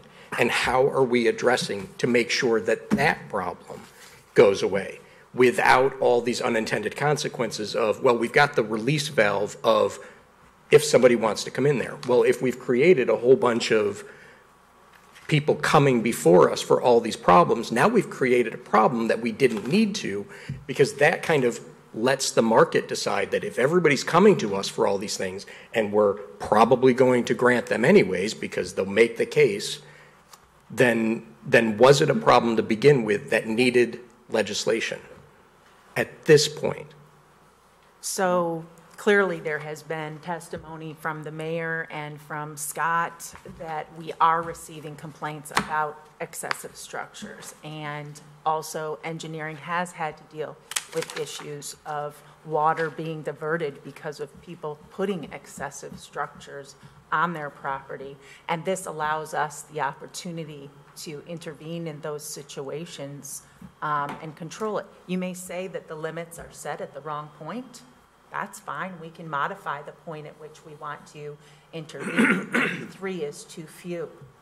You know, maybe 5 is the right number. But certainly there is a point at which the number of structures are excessive. And with regard to the shipping containers, clearly that house being built in St. Charles is similar to the issue of, you know, alerting us to be aware that there's more and more of these motorized vehicles, of, you know, the scooters and the bikes, of which we need to be aware and probably implement, you know, some ordinances surrounding that. We don't want to do it after the fact. Like if we don't want shipping containers, we're going to end up with a shipping container if we don't have an ordinance prohibiting that. Could I just follow up with one of the questions of what you just said about the water being diverted and the unintended consequences of that? I understand that, and that's where I think we heard that engineering is now going out. And if they go out and say, you can't build that here because you need the permit, they can rectify that by saying, you don't get the building permit for this. So we don't need to create this to address that issue. That's already being addressed. And if they have... They don't need a building permit for it? For what? Do we if they don't need a building permit for it? If they have an accessory structure that's small enough that it doesn't... So would those go out there and divert the water to that we're having the problem with? Is there anything under the stormwater ordinance that kind of deals with that? I would say not really, because the problem is if you get a large structure, you may not have any easy way to accommodate the drainage depending on the situation on your property. Engineering would look at it and say, okay, you need to contour the land to get around it, but that doesn't necessarily mean that they're going to be decreasing the runoff. We would still end up issuing a building permit for it. There would be nothing we could do about it because it'd be a large structure. If we regulate the size of the structures, then it at least mitigates some of that runoff issue. And then if they put 3 structures that didn't need building permits that did cause drainage problems, do we not have anything to do with that then? We would go after them for code enforcement, yeah, if it's a drainage issue, what have you. But we already have the drainage issue with the existing laws with those issues. Mark? I guess the shipping container, I have no problem saying, hey, let's not allow shipping containers. That could just be a separate thing. Let's just do a shipping container thing and then figure this one out, because I think we're putting too much into this. I think there's so many things that can happen with or without a building permit that are going to cause the issues that we already have. And Mayor, respectfully, you mentioned that somebody's poured a concrete pad. Well, they did that without any kind of building permit. No. So that doesn't matter that they have 3 structures, because in Tanglewood they'd be allowed 3 structures. And it stinks, and with the way you're looking at this, that's the way it would be allowed, the way we're writing it right now. So I think if we stuck to the shipping containers and said, hey, let's stop these before they become an eyesore in town, then I think we can check that box, that nobody wants shipping containers because you've seen bad examples of them. If someone wants to build their house out of shipping containers and it looks as nice as the one in St. Charles, that's different, maybe, because it's not an accessory structure. Okay. So you've got, how do you determine what you're determining architecture now, and unless we start having an architecture review board, then That's fair. then we're not going to be able to get past that. I think we're doing too much at one time, and just let's go with shipping containers and move on. Dan? I would ask, how close is the current iteration of this ordinance to our neighbors to the north and to the south? Is it substantially the same minus the shipping container portion? Yeah, I discounting the shipping container aspect of it. Because we could just adopt the St. Charles ordinance verbatim and just take out the shipping. I mean, we really could. Yeah, I mean, that is certainly an option. Like I said, I believe North Aurora was the only one that explicitly had a limitation on the number of structures. The others just had basically a percentage-based system for the total number of structures. It seems that the percentage one solves the issue for people that have more than an acre that maybe could support a couple, 2, 3, And a larger lot may not have as many issues with a number of structures. Is that closer to what you're looking for? That seems fair. Probably. So why don't we recommend sending it back to staff to bring that to us? To change it to a percentage of the lot versus the Percentage of the number. lot, perhaps per side of the yard, depending on what we could take a look. Instead of a number. 'Cause yeah, I mean, I look at this and I don't see that this is a problem or an application to an acre lot. We don't have that many acre lots within the city that we have to worry about. It's the 15,000 square foot lot that has 3 sheds in its backyard. And they decide that they're going to attach those 3 sheds together. And now they're one big shed and grandma's going to live in it. Or they went on Amazon and they bought the little cozy box that looks like a train car, and they're going to put it up in their backyard one weekend. That's what I think this is for. And so I think we are trying to look forward and be proactive and have this. Elliot? I guess I would say I would definitely support more the notion of it being proportionate to the acreage, I guess I want to say. You know, if somebody is going to build an in-law suite or a she shed and a he shed and also need to have tools and storage for the lawnmower, then, you know, hey, rock on, it's your private property. Where I see it as a concern then is, you know, is this causing then, you know, water, you know, and issues that are going to stream into other people's private property. And so if we're controlling that by the percentage of acreage, then hey, knock yourself out. If that's 10 small things, if that's 3 larger things, I don't think a hard count is the way to go. And because otherwise I think we're starting to get into aesthetics, and I don't want to go into aesthetics. I think that's where we don't belong. And Scott, correct me if I'm wrong, but if somebody wants to build a garage with an apartment above it, that's not an accessory structure. It's an accessory structure. Yeah. It is an accessory structure. Yes. Detached garage would become an accessory structure. Somebody already with a detached garage and a shed has 2. And that You structure, build a garage that big structure enough to deserves take a the shed little, down. That structure deserves a little bit of scrutiny. That's all I'm saying. Yeah. If I could just point out that the third bullet point there is revising 2.104 to add a size limitation of accessory structures for lots under 1 acre of 700 square feet or 10% of the lot size, whichever is less. A size limitation would be added of 1,000 square feet for lots over 1 acre. So what you're describing is already suggested as a change. I think what you're saying is eliminate number 2, the second bullet point, which is revise 2.104 to create a limitation of 3 accessory structures per lot under acre in size and a limitation of 5 accessory structures for lots over 1 acre in size. So we seem to be opposed to the number of structure limit, but not opposed to the acreage of those structures. And I guess I'm okay with, you know, 3 of them on a lot less than an acre and 5 on a lot over an acre. I don't have a problem with that amount of. Tony? I think if we go to percentage, that's going to create a more equitable system, because there's, you know, when we talk about different accessories, a doghouse is a lot different than a garage with an apartment on top. So the variance between those two is significant. It doesn't create that uniform, you know, someone that's got 3 little sheds and then someone that's got 3 garages with apartments on them, on their lot.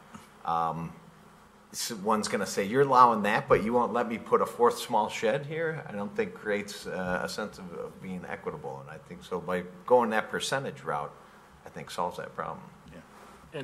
And I guess the 10%, I don't know, if I haven't put enough thought into that, whether that's the right number, because I have a 28,000 square foot lot, but it's saying 700 square foot or 10%, whichever is less. So I'm limited to 700 square feet. But my neighbor that has an 8,000 square foot lot can do 700 square feet. So, yeah, because it'd be the less. Yeah, if you want it, I mean, if the concern is that hard limit, I mean, you can just change to percentage like some of the other towns do too. You can just say just 10%, call it, call it at 10%. And anything above and beyond can still seek a variance, and we can still consider it. True. Nick? The only, we'll never get a perfect thing, so we can keep going on. But the thing that I just want to make sure that we put the effort in, and is that people know they can seek a variance. We say that here, we know that, but a lot of people out there come down there and go, oh, it's not allowed. And then they're frustrated, like, why can't I, or why can they? And that's where the problem is, and that's where, from a customer service standpoint, on that end, I would rather have a tighter ordinance with everyone knowing that they can petition for a variance and be comfortable with that than trying to have a loose thing or, all these options. So would anyone like to propose any? Well, you had a motion that was Change already it. seconded. I was just going to say, to the motion that I have, does anybody want to change anything? Or with reiteration of the bullet points there, do we think that that's okay? Well, there's things that need to change because I would like to get rid of the number of accessories and then where it says 700 square feet or 10%, whichever's less, then that's no longer equitable between me and somebody with an 8,000 square foot lot. You're limiting it, but unfairly, I guess. I'm just wondering, so I'm just proposing an wondering amendment. if, from Robert's Rules standpoint, once the motion and the second has been made here, if you should just.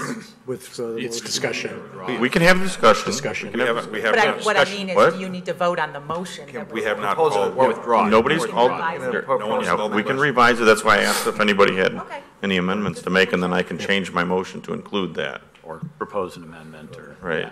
Marty, would you propose One anything? other thing is, depending on what you want to do with the percentages, the way we have it written right now is that if it's a lot over an acre, we have a flat limitation of 1,000 square feet. So if you wanted to amend that to make it 10% across the board, then, you should make that as part of the motion as well. So I'll propose an amendment then, that we eliminate item 2, the number of buildings on a zoning lot, and we revise item 3 so that it is simply a single line item underneath size, looking at no more than 10% of the lot size. So I guess my only fear to taking away the structures on the size of the lot, if it's 10% or 700 square feet or whatever it is, but there's 7 or 10 of them on somebody's property, are we okay with that? Because that's what it would allow. It just couldn't be more than 10%, right? Right, it could be more than 10% or 700. So whether they have 7 that equals 10% or 1 that equals 10%, that's it right there. Yeah. Right, so I mean, that's just one of the things we're going to have to deal with if we allow it to go that way, if we take away the numbers. And if we get to that situation, then we revise. If we get to a bunch of people putting up 20 structures in their yard that are all. But part of this was to stop people from putting up multiple. You know what? Send it back to. No, I think we can hash this out and figure it out. Let's split the difference at 5? Yeah, it's 9:00. 5 structures? No more than 5 structures? I can't for a see- total square footage? I can't see going above 5 as it is. And then you need a variance. That's fair. So 5 structures across the board regardless of. Lot size? Less than an acre. No, because I think a 5-acre property should be able to they have multiple garages, they 10%. have barns. 10% on How many 5-acre properties do we have in Batavia? Both of them will be very mad. Yeah. Few, a handful. I mean, Yeah, there's we not have that many. so- Acre properties, A couple. more coming. Sure, but you still have the 10% on an acre, though. Yeah, it'd but you be- said 5, structures. Right, and if you Then need come more get a than 5 variance. structures on the property, you can come in and ask for a variance. So if you want 5 chicken coops and they're less than 10%, but you want to add 2 more, yeah, you should approach the city on that. You Remember, can come in and approach the city. 10% of an acre is 4,300 square feet. That's bigger than most big. houses. That's 2 in my mom's house. But again, we're doing negotiations and throwing around numbers on something that we don't know is a problem. Is 5 issues the structure's the problem? We're kind of getting away with trying to figure out how to craft this, but we don't know if we're solving the problem that we want to address. Well, one of the problems. And that's the problem with that. Yeah. That, I mean, this isn't like a bodily injury settlement where we're trying to split the difference, and we're trying to figure out what's the issue. What is the problem that we all agree is an issue that needs legislating? Whatever that issue is going to tell us what the percentage is and the number is. If we're not having any of these issues, then there's no problem. If we're creating a problem by saying, oh, this might happen, there's a lot of things that might happen, and we better start staying up all night to create the laws for those things. Go ahead. Well, I think this is a problem. I mean, we had a house on Prairie Street that had how many structures in the backyard? It might be 10. You know, and we ended up paying to clean it up. So I think there is a problem here. We can't ignore that. And I think we have to set some realistic rules and have some realistic numbers within those rules. And if you don't like it, then you can vote against it. But I'm agreeing with you on saying that same exact thing. We also don't create laws for one issue. We figure out what that one house was. You don't create a whole new set of laws for an entire community. This is every ward in the city has issues with this. Every ward does. And the text is substantially similar to what our neighbors have that we do not have. Yeah. In your example there, Alan, was that covering 60% of that lot? I mean, I remember that. Oh, I'm sure it was covering way more than the 10%. Half the lot. So it's going to 10%. And that's why I think that this, and having this ordinance with those numbers in it, makes sense, because it eliminates that possibility. Well, I guess what I'm saying, though, is that if 10% were the number that we go forward with, would that not have equally mitigated that same example there? Like, whether it was 25 things or 200 things that ultimately we unfortunately had to vote to clean up, like, they were well above 10%. And so that should never happen going forward if it's just left at 10%, whether there's 5 or 10 or 3, right? Like, 10% was the cap, and so that should have never exceeded because of that cap. It would have given staff some authority to prevent it from happening, although it wouldn't have given staff the authority because it's grandfathered. Yeah. I'd rather just send it back, because we're throwing around numbers and we're making an assumption that everybody understands every single one of these numbers. And what are we going to save? We're going to save like 1 or 2 weeks before we put this as an ordinance. If we were to just, staff gets this fixed on the 21st, and then on the 3rd of. We don't have direction on how to fix it. I mean, we can certainly give city council longer to consider what restrictions they think are reasonable, but though I think those numbers are going to come from you. Which is why I suggested the St. Charles ordinance kicking out the containers, because that seems like what we're talking about. Does the other ordinances, do they have any number restrictions on them, or just the percentage of? Only North Aurora had a number. The others were just area, and they varied as to whether it was area of the total lot or the area of the rear yard, essentially. Well, if we have to get rid of the numbers, then get rid of the numbers, and let's leave it at 10%. So are we going to send it back, or should I call the question? 10%. I think if, who made the amendment? The amendment. So you want to drop the other one and then have it 10% across the board, whether it's a small lot or a large lot? My amendment was to remove item 2, the number of buildings on a zoning lot, and to revise item 3 so that it's only the 10% threshold. I would second that. And that what I said was the lot size, not just the rear. Okay. But So then we'll vote on the amendment first, whether or not we want to amend the motion that I made. So your motion is up first, correct? We vote on my amendment is up for vote first. Yeah, we vote on the amendment to my motion first. Right. And then we'll vote on my motion as amended, if it passes. Man, we need a lawyer here tonight. I believe that is the correct way to do this. Yeah, correct. It is. Didn't you guys all read your book? What? That new book we all just got? He's got it right there. Yeah, you got it. So you're accepting the I'm accepting the amendment, to your motion? but we have to vote on it, right? Yeah. Okay. Okay, so we're voting on. Or I guess like we could just, You could add it to your motion. we can just, I'll add it to my motion and then we're done. Yes. I thought it was Marty's. So that's what we'll do, is we'll add it to my motion that we remove the number of accessory structures Eliminate number 2. and then change bullet point number 3 to remove 700 square feet and make it just 10% of the lot size on all lots. Right. Right, so it's eliminating 3B entirely, and it's not just properties less than 1 acre, it's all properties, 10%, that's it. period. That's the quantifier on that. Does that need to be reseconded, or does the seconder? You can accept it as a friendly amendment. Right, and then, are you okay with that, Mike? Since Yes, can I just have a quick question, like a 5-acre lot, what's the square footage? That's a lot. A convenience store, Big. basically, and a gas station. Big. It's a convenience store and a gas station. Yeah, okay. You can have Quite an an apartment structure. building in your backyard. It's 200 and some thousand square feet. Is So 10% of that is a 20,000 square foot building. Walmart. Okay, so it's a liquor store. So you could have 20,000 square feet of buildings in your Accessory. backyard On a 5 on a 5-acre property. Yes. So that's what we will approve if we do this. But previously you could anyway, if you have, it's less than 5 structures. Affecting Because two there- properties in the 7th Ward. Right. One clarification on your motion, was that to also add the prohibition on? Yes, we will also add the that language. I thought that's how it was written at this point. It's not in the ordinance. Oh, it's not in the ordinance yet? Okay, that will be added as well. It's not bad having it on there too, is that there will be a prohibition on Longest motion ever. We're in danger of calling it. This is fun. Prohibition of the shipping containers. Shipping containers. As an accessory structure. It's there. What are we doing? Oh. Yeah, this is like, All right. it was a good time. Now I'll call the question. Okay. And Roll that call. was made by Wolf, seconded by O'Brien.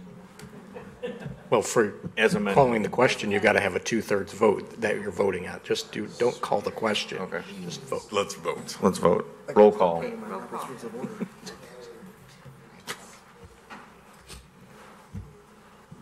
Okay, Wolf, Aye. O'Brien, Aye. Callahan? No. Meitzler, Aye. Malay, Aye. Ewer, Aye. Saron, Aye. McFadden, Aye. Miller, Aye. Rosado, Aye. Beck, Aye. Knopf, No. Chanson, Aye. and Salvati. Aye. Motion carries 12 to 2. Okay. We'll put this on regular agenda. Talk about it. I'm gonna talk about it. All night. I don't think we need to talk about it. We'll let Mark talk about it. Okay, now we're gonna move on to ordinance 19-39, annexing 216, 221, 224, 229 Whipple Avenue. So, You say let kind of not kidding. Okay, zip it, let's get through this stuff. These are all related ordinances. That's why they put it all in the same staff report. These are all properties that we have sent letters to asking for annexation. We had a mix of responses to the requests. Some of them, the Whipple one, we had 3 out of 4 actually submit petitions. One of the Pine areas, we had only 1 of the property owners submit petitions. So this is the process now where we would proceed with an involuntary annexation on all these. We have published the notice for the public meeting on the 20th. So that would be the city council meeting that they would, have the ability to come and, express any concerns they may have regarding this. I've spoken to most of the property owners regarding these, and it's been a mix of, concerns, obviously, with them. None of these properties are on city utilities right now. I believe that's... Question, are we doing them all as doing them- involuntary? Correct, Even yeah, though it's easy, some of even though them- we had some that were voluntary, it's just easier just to do them, because otherwise we have to have 2 plats prepared. It's more expensive to do that, so it's just easier, frankly, to do it as an involuntary. Okay, because I think we should explain that some of them are violent. Correct. Some of them were voluntary, they did submit petitions, Okay. yes, to annex, correct. So Scott, they have well water, they have Well, septic and septic ComEd. and ComEd. But our police police it. Essentially, they do, because they're driving down the streets. We maintain the roads except for a very small portion of Whipple. They're all city streets. And if it's a fire department Responds to that. responds to it. Correct, yes. So they have all the protections of the city, they just don't have city services. And so there'll be obligated to connect to utilities?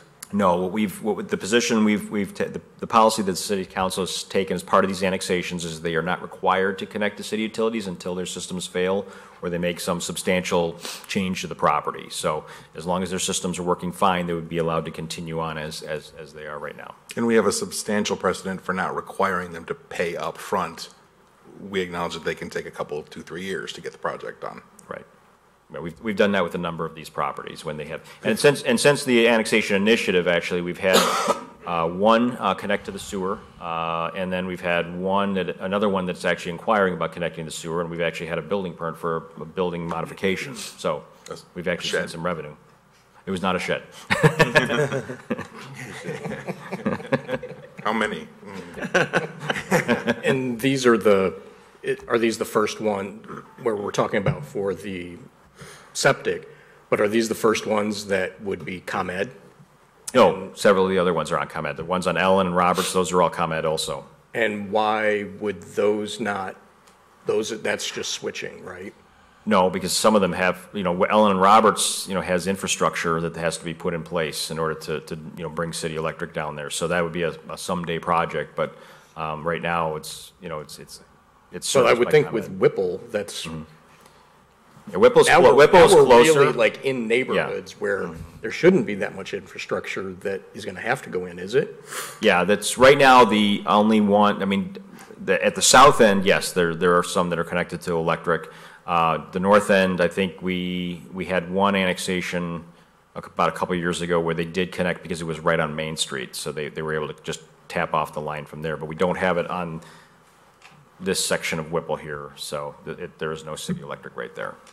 So will there be anything to have them be put on our electric utility? Because ComEd's never going to fail. Well, it'll be a policy direction from the city council at some point, and perhaps an investment in infrastructure. I mean, you could always do it as a special service area to pay for the infrastructure also, and then require it to be connected at some point in time. So that is certainly an option at some point you could do. I was going to ask too, because I had this question from somebody on Hart Road that's going to annex. If the city completely surrounds where the township is, and so they're surrounded by the city, and then they become annexed and everything around them is annexed, then technically wouldn't they have to switch to our electric utility because we're not supposed to allow anybody into our service area? And essentially, we, as I understand it, and Gary can chime in if he has additional information, but if they're already on existing ComEd, they can stay on ComEd. Okay. So that's like why Ellen and Roberts are on ComEd still. Okay. ComEd cannot provide new services in the city limits, and we would also conversely not be providing electric services outside our city limits. So, because that was one question that came up when they were asking me questions about what processes they would go through for annexation. Right. And, in some cases, it's not necessarily the system's going to fail, but they may make a significant improvement. Let's say they're going to upgrade their electric. They're going to go from a 100 amp to a 200 amp. If the city electric is there, we're going to say, okay, you need to switch over to city electric at that time. Anybody else have any questions? Dan? I've just noticed an uptick in the number of these going through. Roughly what % of the city is left donuts to take care of? We've annexed 24 properties so far, and this will be another 10. We have about 200 that we, total that we are annexing. So we're getting now into less into the onesie-twosie areas and more into larger neighborhoods. So we'll soon be sending out letters to some of the areas that are much larger, contiguous areas. So we'll see, a larger number of 20 and 30 properties at one time be annexed. So that's coming. Those I would think would be voluntary then. No, those may be a mix. They may have some people that are voluntary, some that are going to be involuntary. The reason I was asking is I was just curious if we're going to continue to see these. Some of them maybe belong on a consent agenda for this particular meeting, unless there is something contentious about the annexation. Right. Yeah, for the ones that are strictly voluntary, we've done that. We're putting them strictly on the consent agenda because it's pretty straightforward. But if we have ones that, for example, if it's an involuntary, we have to have it on a regular agenda so that people can comment on it. Yeah. That's basically the state statute. So, is there anybody here who wants to? I don't think so. I would anticipate they'll be at the next meeting, so. Marty? Are there any groups that are, I've heard from some that are kind of neighborhoods that they're getting together to try to make the transition a little bit easier? Have you heard from any large groups yet? I wouldn't say any organized groups, but I mean, there have been some areas around Evergreen where the neighbors talk, and they've had conversations, and I haven't actually sent letters to the Evergreen area yet, but a couple of them asked questions, and I responded to a series of questions they had about what would happen with this, and how's the city going to treat this, and all that. So I've responded to a number of people that were kind of representing some areas, but I mean there hasn't been any organized opposition per se. That's not to say there won't be, but that's kind of what I've been hearing. No, and the context was not so much opposition, just what to do. Yeah. So I don't know if that would be a good job for the new communications person is, so you're going to be annexed. and just kind of lay out. Throw them right there on the fire. Before we go into the student land. Welcome to Batavia. Yeah. Well done. But I know that they, like, especially the people over on Evergreen, they had questions about, well, how does it affect, what is the policy? So I think the more that we do have that out there, people that are proactive are going to be more likely, you would think, to kind of head off some of these things and work with you in advance. Right. And the more that we kind of handhold and help with that process. Yeah, and I field quite a few phone calls just from people that just have questions. I mean, it's not necessarily that they're taking a position either way, but I've met with several people about it and just explained what we're doing and why, and obviously some people say, oh, okay, or I can't believe it's time that you finally got around to it, or something like that in some cases. So it's been a mix, but it's about what I was expecting, based on what we're doing here. So yeah, I think the biggest fear that I've heard from people is they feel like, okay, I'm going to get annexed. That means I have to hook up city sewer, water, and electric, and that's going to cost me a lot of money, and I can't do that right now. Right. So I think that's everybody's fear, and that's really not true unless you already have a problem that you have to change or have to fix. Right. So I think that's a good thing, that maybe if we come up with just a simple thing that, talking points that people can know what to expect when they get there. If it weren't for the Lilac Festival, he'd be here tonight. Communications guy. They probably made him stick around for that. Okay, any other questions? Oh, that's right. He did just. Anyone care to make a motion on ordinance 19-39, annexing? Second. Motion by Chanza, second by Salvati. No, he gets this one. I motioned like before we started talking. Motion by Knopf. Yes. Okay. All those in favor? Aye. Opposed? Motion carries. And now the next four properties will be ordinance 19-40, annexing 741, 749, 757, and 801 Pine Street. So moved. Second. Who got the second? Drew? Motion by Chanton, second by McFadden. All those in favor? Aye. Opposed? Motion carries. So moved. Second. Ordinance 19-41. Motion by Chanzit, Second. second by Ewer. All those in favor? Aye. Opposed? Motion carries. Okay, now the other reason everybody wanted to come in tonight, number 13, motion, economic development. That's yours, Laura. Yes, so we have recently received notice that our economic development consultant, Chris Aston, who has been assisting the city since actually 2013, correction to my memo, which said 2014, he has announced his intent to retire, or at least semi-retire, in June of next year.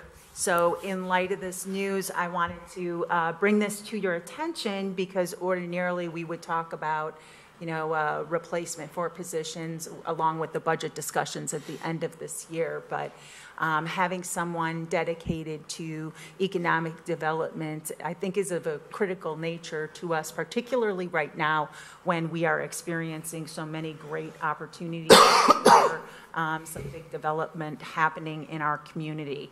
And so I raise this tonight not because we have a particular recommendation to bring before you to be discussed, but just to ask you if you would be willing to entertain that discussion, as soon as we're able to research the options and bring a recommendation to you so that you could consider whether you wanted to fund that position earlier than waiting until the next budget cycle. And, the options that we're taking a look at include whether to hire a full-time economic development professional, whether to contract with an economic development professional, or also looking at a third option of establishing an economic development organization, and that might have its own board and its own budget. So we look at all of those options. But as we embark on that research, I saw a lot of nods around the dais that, yes, please go ahead with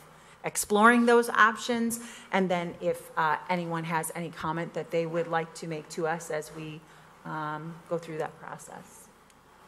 Dan? I would just say I'm very sorry to see Chris going eventually because of all the great contributions, but I would also be very curious if part of that discussion, if he knows of anybody or is able to groom anybody, because I would hope that the next person we have comes with the same set of skills and deep understanding of TIF districts and whatnot to leverage that. So thank you. Well, that'll be if we decide to go with a person and not an economic development firm. Sure. Yeah, I guess I'm more in favor of options 2 and 3 there, and not adding to payroll and adding to pensions. So we talked about that at budget time, is trying to avoid that where we can, and it seems like we've done well without having it as a staff member. Chris has done a great job, so. And I would echo that, because I think that also gives us the flexibility that, a year or 2, 5 years from now, we need something different than what we have now, or we don't need it, to be able to have that flexibility and not have to eliminate a position when it's a contract or a firm that we have. Anybody else? Yeah, I would counter that to say I'm contracting out, you lose a certain commitment to an organization as being part of a larger group. And you lose institutional memory. I think we've talked about that before. So, I wouldn't put the need to have someone that's not an employee over someone that's an employee. Someone that's an employee could be more committed to an organization. Yeah, I kind of wanted to second that too. I was leaning towards 1 or 3. I was recently chatting with the director of the St. Charles Downtown Partnership, which is taking over their CVB as well, and that separate board, separate entity seems to be working really well there.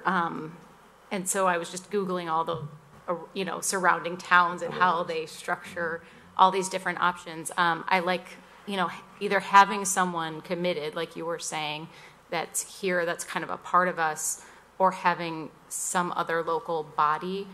When I economic professional or firm, in my mind, that immediately took them out of the community, and had them, here consulting on us. But I want something more that felt more attached and more homegrown and local. And we have a lot of people already, doing that on the perimeter too. Main Street, the Chamber. I know we're part of the Aurora CVB, but to just kind of coalesce those efforts and try and enforce or reinforce and create better collaboration there too, seems like we wouldn't be reinventing the wheel with the department. It would be, something that's already got some legs and some momentum that we could build from. That was my thought. Yeah, I think the contracting doesn't scare me as much because he was a contract employee, so, and somebody that's been invested in the community. So it goes to the expectations that are set rather than the actual framework of how it's created. So I think that's more the expectation, is we have somebody committed to it, and how we do that is the choice we'll have to make. Elliot? No, I guess I would just say I don't know that I'm against any one of the three. I definitely like the economic advantage of not having to tie ourselves to a FTE. But I would say that as well, one of the things that kind of attracted me to the second one is maybe there's room for a little bit of incentive-based, position that helps them to help get out there and spread the name and attract, people to Batavia. So I guess I would just say, in your discussions, I would entertain quite the array of options, and recognize too that just off of the discussion that we had when this last kind of was mentioned, there's definitely a need to retain. There's definitely a need to attract, and there's definitely a need for that intimate knowledge around all the TIF laws and everything else that's there. And so just making sure that we're capturing all of those. Mike? Well, I agree with that, Elliot, is that, we do need the intimate knowledge of the TIF. And I would really, I guess it depends on where the council wants to take the city in the future, too. I mean, we've invested large sums of money in our downtown on the streetscapes, now in One Washington Place. And, I think we're trying to move forward and expand our revenue base. And so I think a good way to do that, and on top of that, expanding our revenue base, we do have the electric utility that we need to keep, buying electricity, not us buy electricity, but sell electricity. And so I'd like to have someone who is like a hunter, or an organization that's just a go-get-'em hunter that can go has a lot of contacts in the city of Chicago and Milwaukee, and bring these corporations to our city, and sell our community, sell our electric utility and its redundancy and all the positives we have with it. So that's what I think I see our city going in that direction, and that's why I'd be more inclined to go with the second. But it doesn't matter if it's a full-time employee. That's well good, as long as they have that intimate knowledge of TIFs, which is very important, and they have the connections to go and to other cities and bring people out to us. I think we need to vet all of these options. I like looking at option 3, an economic development organization. There's a lot of things that you can do with it. You can involve a board of people that don't necessarily work here, but maybe live here and have great connections, and you're leveraging a network of best practices and of their networks. So something to definitely consider. You look, I know that Montgomery has one. So they have some heavy hitters on their board. So something to consider for sure. Okay, do you have correction? Yes, I do. Thank you very much. I got a lot of great ideas from this. I'm glad I asked the question. Good. All right. Well, we look forward to hearing your research on that. I think that's going to be really I'll important. be back maybe second cow in June with recommendations. Okay. Now we move on to discussion of committee chairman and vice chairman selection. Okay, You sent us out a little memo on. Yeah, I sent out a memo, and it had the city code provision as to how the committee chairman and vice chairman are selected. The chairs of the standing committees, having been qualified at 85% attendance, shall be determined by the foremost senior committee members who, in the absence of agreement otherwise, shall choose in seniority the committee they would like to chair. In the event of a failure of 2 or more alder people with the same seniority to agree, the chairmanship shall be determined by the better attendance rate between the two. And for the vice chairs, the committee will be the next 4 alder people in rank of seniority. In the event of a failure for a vice chair position to be agreed upon by 2 alder people of the same seniority, the city council shall vote to settle the issue. And so then our order of seniority, Alan Wolf, having been taken the oath on May 5th of 2003, is the most senior, followed by Mike O'Brien, 5/4/2009, and Dan Chanzit, 5/17 of 2010. In a tie for fourth most senior are Marty Callahan, Nick Cerrone, and Drew McFadden, who all three have very impressive attendance records. At 94% being the least, which is not bad at all. Now, do we go by attendance or by seniority, by when they were sworn in? Technically, Marty. Technically, I think they would have to be who was sworn in first. Technically, Marty was first. I think. Just as point of reference, if we're going to get really picky on them, that could. We could, but that would be one ward. So it's like twins, triplets. But I think that actually puts them in the same order that they're in. And I know that. I think it puts them in the same order that they're in according to their attendance records too. So it doesn't change anything, just so you know. Yeah. Comment? 3, 6, 7. Elliot? So, curiosity, when I was reading this, I found it odd when reading this because I would have expected to see it for all the people. The ones that are listed here, Alan, Mike, Dan, Mike, and Scott, do we have an attendance there as well? Because as I understood the language in looking at what was in the memo, but also then I remember when we had the conversation, it seemed very clear to me that the qualifier was the threshold of attendance, and then from the list of all those that were qualified, it was the foremost senior followed by the second foremost senior for chairs and vice chairs. So just wanting to make sure that we're following our own rules here.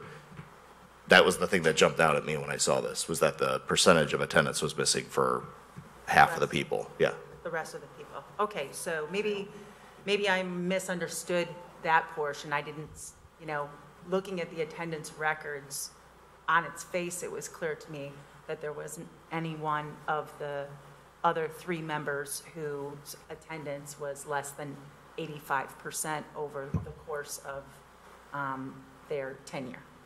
Is that the measure, though, the course of the tenure, or was it? Because I thought it doesn't restrict it in any way, so it says their attendance.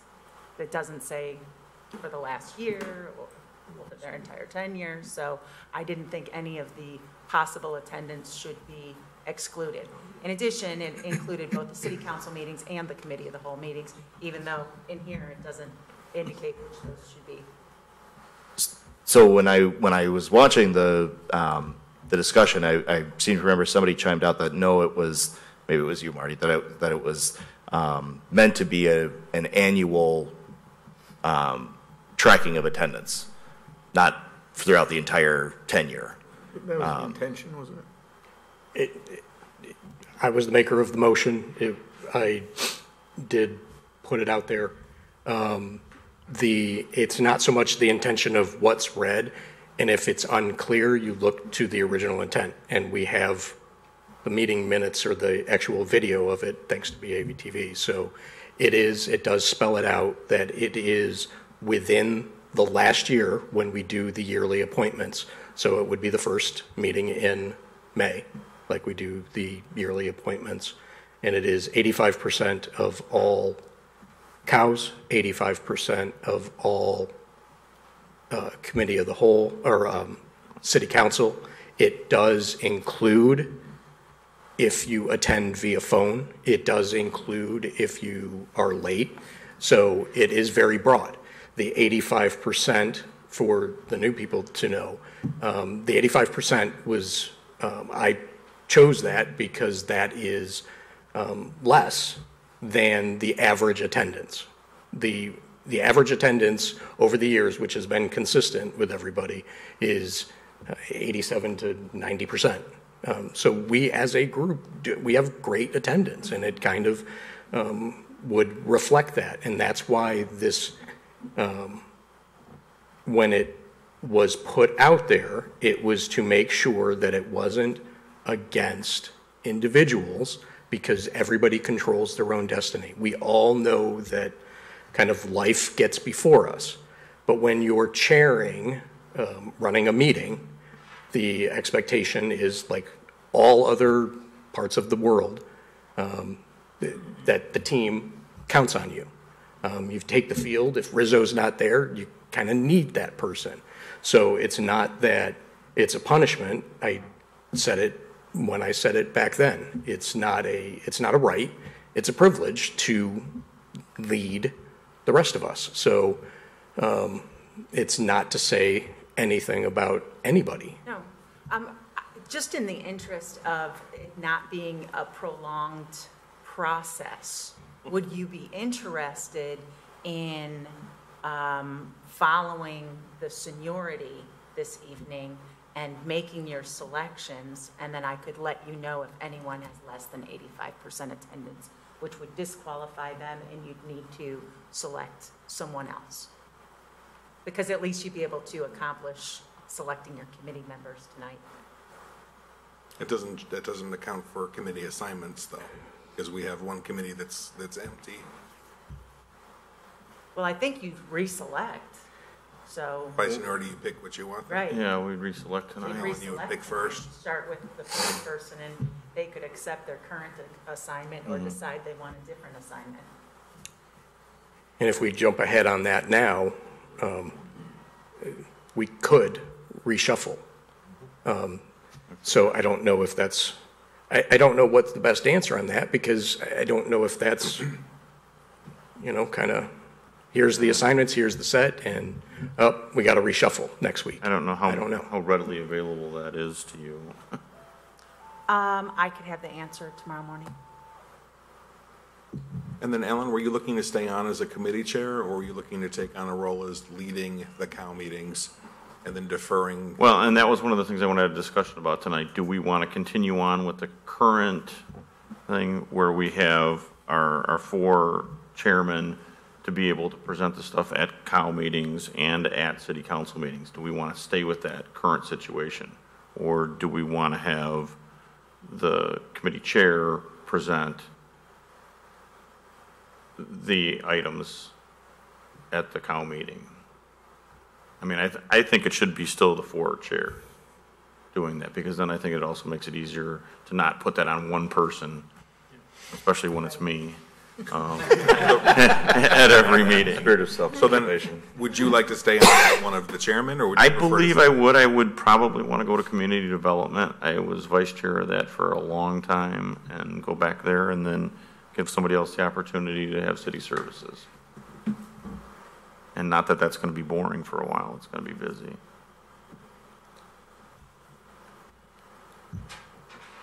Mr. Mayor, any thoughts? Well, I think we're trying to do this the best way we can. I mean, this has become somewhat complicated from the old way when, I sat down and figured out who was the longest serving alderman, and they got to be the first pick of what committee they wanted to have, and they were also named the mayor pro tem, as Alderman Brown was community development chairman for many years. He was also the mayor pro tem. And I mean, I think it's a pretty simple system. I mean, there's some sitting here who have been the vice chairman of certain committees, and maybe that chairman's now gone. So it generally was the rule of the council then that person stepped up and became the chairman, and another one of the more lesser senior aldermen stood up and became the vice chairman of that committee. I mean, it's not a real complicated thing. I think you can make this out pretty quickly if you really wanted to.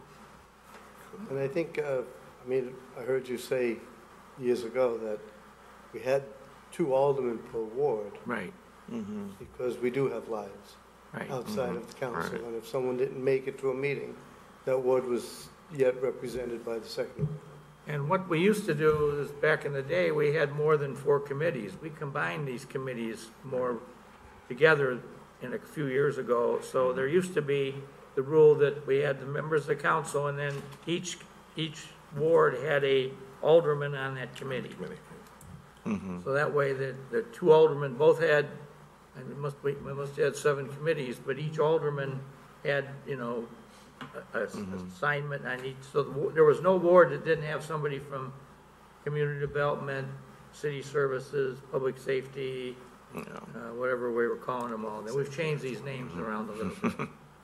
Yeah, and one of the things, just for background on it, is it, at least in my mind, has become a better situation when you're try to get everybody at the cow meeting, so that way you get all the information. I don't have to go ask Marty what he did at city services or public utilities, because I wasn't at those meetings. Or if I really wanted to be at those meetings because I wanted to say something during the committee meetings, I went to all the meetings. And that just got to be really, crazy to try to figure out how to get to 4 meetings in 1 week. As you may remember, there was resistance to the cow idea Yes. initially. There was a lot of resistance. And now I think it's somewhat, people can see the value to it, because it's 1 meeting a week, but everybody gets exposed to the same information and the same discussion and debate, so you have no reason not to know what it is you're talking. But we do need a committee chairman. Yeah. And each one of these for like public utilities. I mean, it's very important that we have somebody here to present the information to the council, and then have some background about what it is they're presenting. And we've been very fortunate the last few years that the committee chairman we had knew exactly what they were talking about, and it wasn't like they were groping around in the dark, that we had people here that fully understood what the issue was and what they were trying to accomplish. I would hope we would continue that. I don't see why we won't, but. Well, Mike, I guess your choice is public utilities. Alan has. For you. I already Oh, know that. you I just- have a spreadsheet ready. I could have told you that. Have you figured it out, Laura, what the seniorities are? The seniorities, yes. The attendance, no. I have the spreadsheet up, but I just need to. Do we want to come back to this then and tally them, so we just be done with this tonight? There's just a point that I want to make sure that we're clear on. When all of this was decided, I bent over backwards to make sure that we're not making it about personalities or the seat. That's why it wasn't retroactive. Haven't even pushed it for 3 years. It's supposed to be a yearly appointment, but we've never done it. We passed this 9-4. And we voted on it, we decided it, and that's why I would like to make sure that we're holding ourselves accountable, which was why this got started initially. We were holding other people accountable, we were holding the school board accountable. That was where it was all pulling in. And when it was coming up to the point of controlling your own destiny to be able to lead the group, the incentive was to make sure that we knew that you're going to be here. And if you can't be here, it's not saying anything about you. But what does it say to those that attend 100% of the time or 95% of the time that we did make the commitment over a lot of family issues that we've sacrificed too? And that's not to say that our time is more valuable. It's showing that we're making a commitment that is no different than anywhere else in any sports team, work project team, that you show up, you're the one that we know is going to be here, we just need you to lead it. And that's it. It goes to, that's why this whole structure works great, is because it's not about power as the old chairships used to be. This is about, I think you had said it, it's about facilitating. Yeah.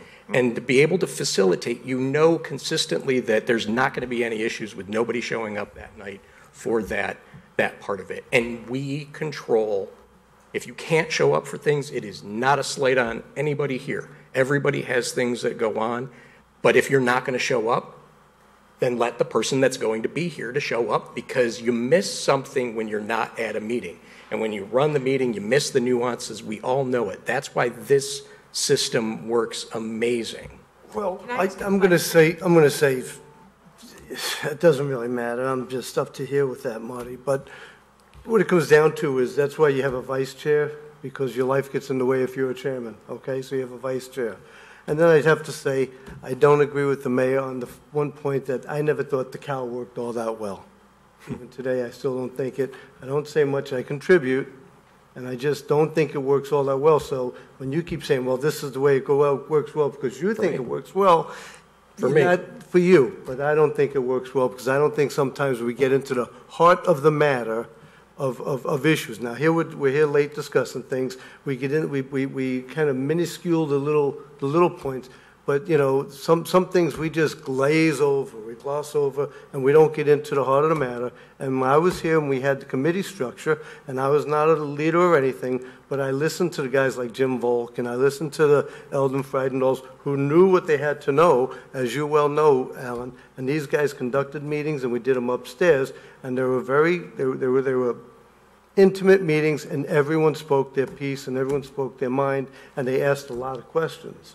And they got a lot of answers because staff was there to answer the questions. And I thought that worked well. And also that was saying also was that you had to have confidence in your other aldermen who were in those meetings, who were in those committees. The 7 members in that committee went to that committee meeting. They discussed things, and then it was in the minutes. And if you had questions, you can talk to them, or you can read the minutes, and you had confidence in their votes. So when they voted unanimously, you had confidence in those people, your fellow aldermen, that you said, you know what, if you guys agree with that, and you've read the minutes, and you were on top of the memos that went out, you just voted that way because you had confidence in their getting through it all also. So that's how I learned it from that. And we went to the Cal. I didn't vote for it, obviously, but I went along. I didn't make issues of it, and that's just how I see it. But I'm about over here with it, so. Marty, you're right. It is about facilitation, but the way this is written, I do believe it disqualifies both Mike and I from public utilities. I'm pretty sure that I fell below the 85 percentile between the merger of my bank last year and whatnot, and I know that Mike had a lot of projects to do. So I do think when you do the final tally that both of us will be out of the running. It'll be close, but either way. It'll be close, we still, but I think we'll be out. We've had the commitment longer, and so whatever you guys decide, I'm good with. I'm really done with it. So I just want to clarify. I don't know the prior committee structure. I came in after that. So I'm not disputing Cal versus committee structure. My question about the attendance is not about today, but let's fast forward 10, 15 years, right? And I don't see myself doing this for another 10 or 15 years. I don't imagine this council is going to look the same 10, 15 years from now. If I am an average citizen expecting representation, that's where I understood the attendance to make sense as a qualifier. I will never know as much about public utilities as Mike O'Brien. Plain and simple. I will not know as much about government functions as Dan Chanzit, who has been reporting on it for many years before he even spent many years longer than I on this council. That's not the point. You're both more qualified at it than I am, and I'm not even on this list. I'm just looking at the attendance as that makes sense to me if I am a citizen wanting the best representation that is present in the city structure to service the citizens. For sure. That's the only reason I brought it up. I'm not going to lie, I was disappointed to see that my percentage was not listed because I was curious. I haven't done the math. Okay. I would propose that we go by seniority, and in a year from now we can judge if they've been use the attendance like is listed in the amendment or in the memo and see if somebody's can't make the commitment this year and we feel that committee has been slighted, we have it as record, we can make the adjustment. But like Elliot said, I don't think there's anyone that's going to step in, and whether Mike was at 84 or whatnot, that's going to do a better job, and the same with Dan. So I would propose we just go down the line, make your picks as per seniority, and then if there's a problem with any of them, we can voice that and review.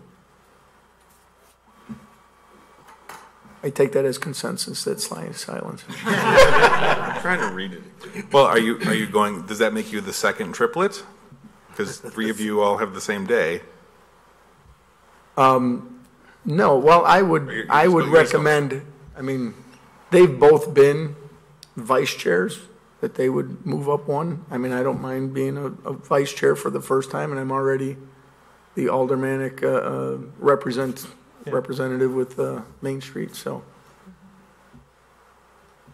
But I don't want to put, I'll give them first dibs. Let's say that, if they don't have to take anything. So the first three in seniority are Wolf, O'Brien, and Chanzit. So Mike, you want to stay on as public utility? Absolutely. Dan, what's your choice? I'm his vice chair. I would move to city services if I had my druthers. As chairman? Yeah. It means I need to read proclamations, doesn't it?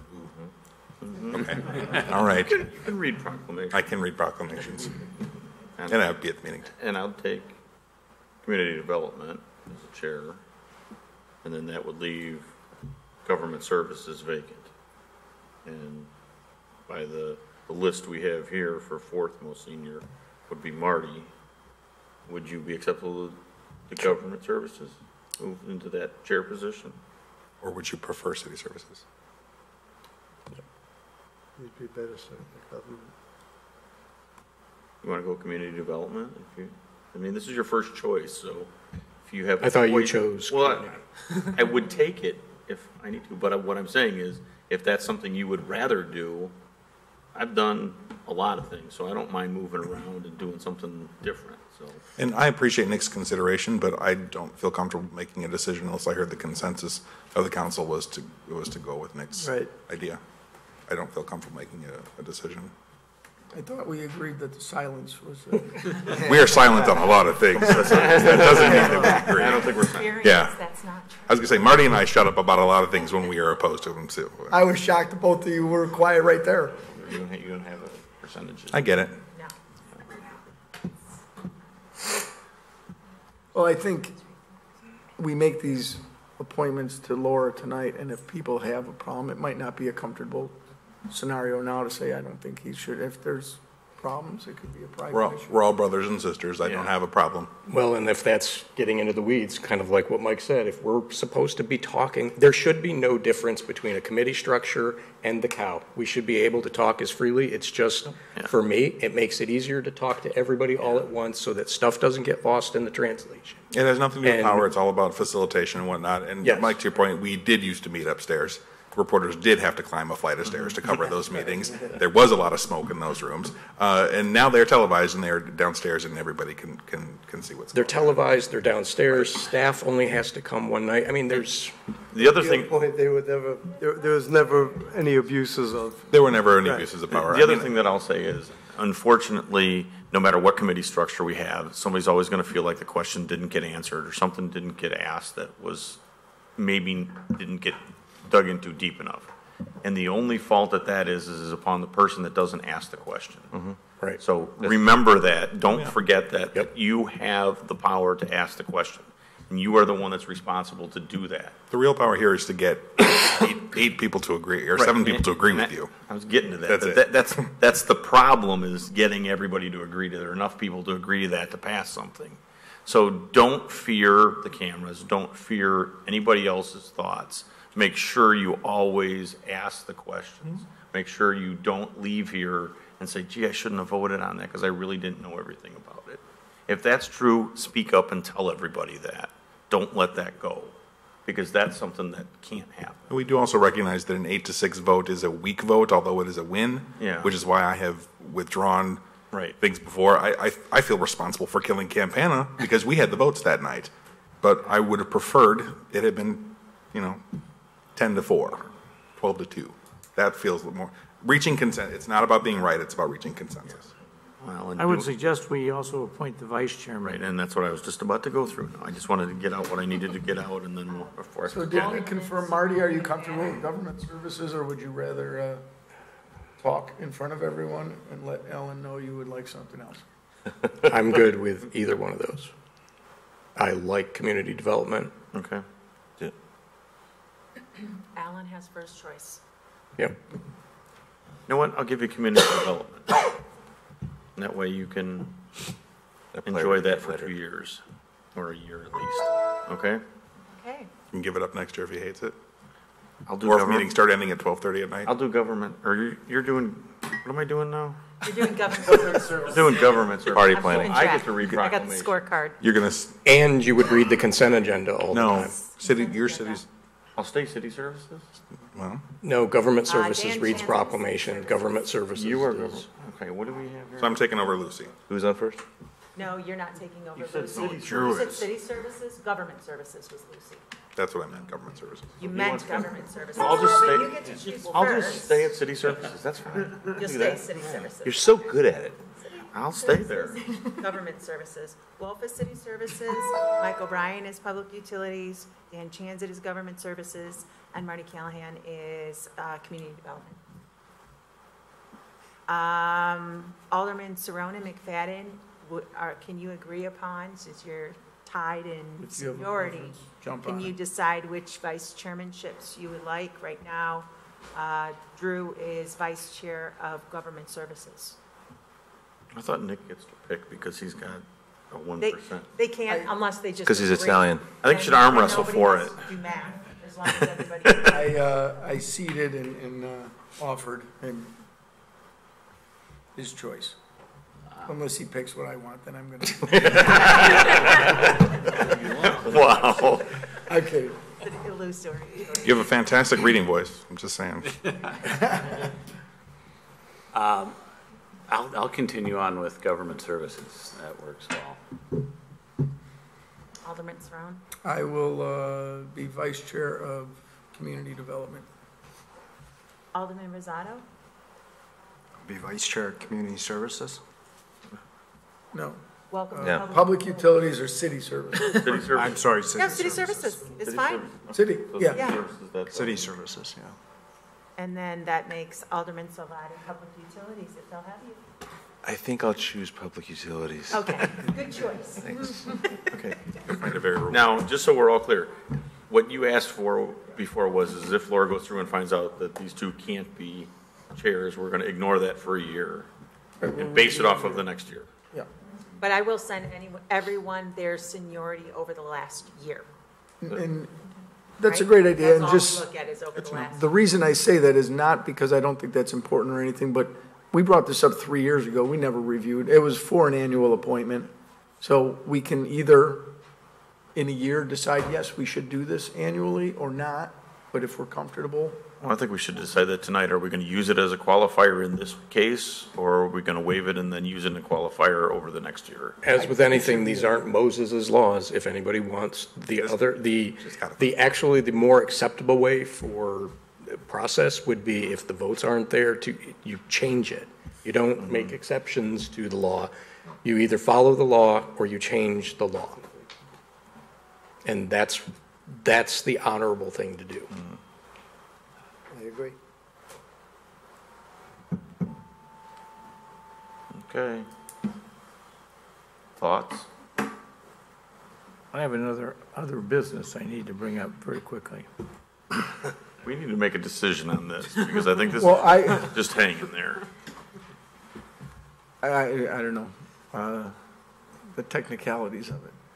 But I would say, if we create the law where it is retroactive, meaning, I don't know if it's a qualifier, right now we're starting fresh, I'm not making exceptions, but saying we haven't been following this as is.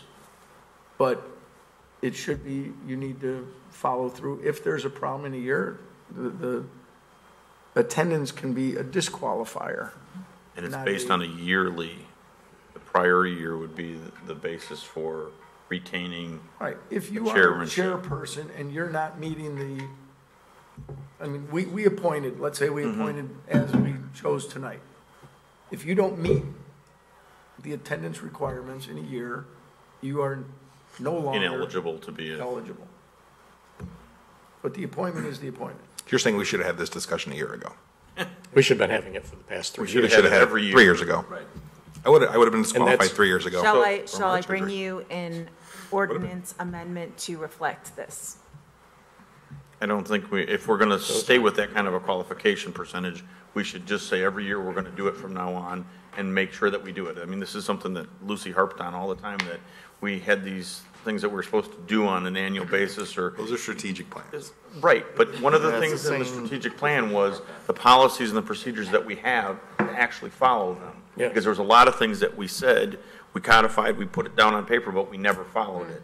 This is a prime example of that within our own structure here that we didn't follow for the last 3 years. Our public health officer is waiting to be appointed. Do we want to discuss this at a future committee meeting if we want to continue this 85%? Yes, and I, as Government Services Chair, I can't wait to have you facilitate that will discussion. facilitate that discussion. I have you down for city services. Oh, I can't wait to facilitate that discussion. Dan will do that then, I'm sorry, I keep forgetting that. So are you looking for something to do now to move this forward? I think if we're all in agreement that we're gonna base this off of the next year, we're gonna go back and the next year's appointments will be on the percentage system. And the ordinance says that it's up to the mayor anyways, and we just made a decision for the mayor with his consent. So basically, we're handing this list to the mayor to tell us to vote for. Because he's gonna I was just gonna. That's what the ordinance says. Yeah, back in the day, I Move did to this in about suspend 2 the rule. minutes. But we could move to suspend the rule for this purpose Yes. tonight. Okay. To make it, to Marty's point there, we do have something that's a procedure in place, but obviously it hasn't been followed. I think the proper Robert's rules would be to suspend the rule if the body so chooses and you know, practice what Nick has suggested that we do for the purpose of conducting business. And then in the future, discuss if we need to change the law. Well, and that's, Stay with it. just so we're clear on point of order, it's not Robert's rules. It is an ordinance. It can't be suspended. It has to be removed. It is. It doesn't follow Robert's rules. It's an It is ordinance. It is a law. Yep. Okay. 15 I didn't realize it's an ordinance. I thought it was a procedure that this body was It is operating codified. under. Yes. That's why these things are. Gotta follow the law. Well, I tried. I know. I know.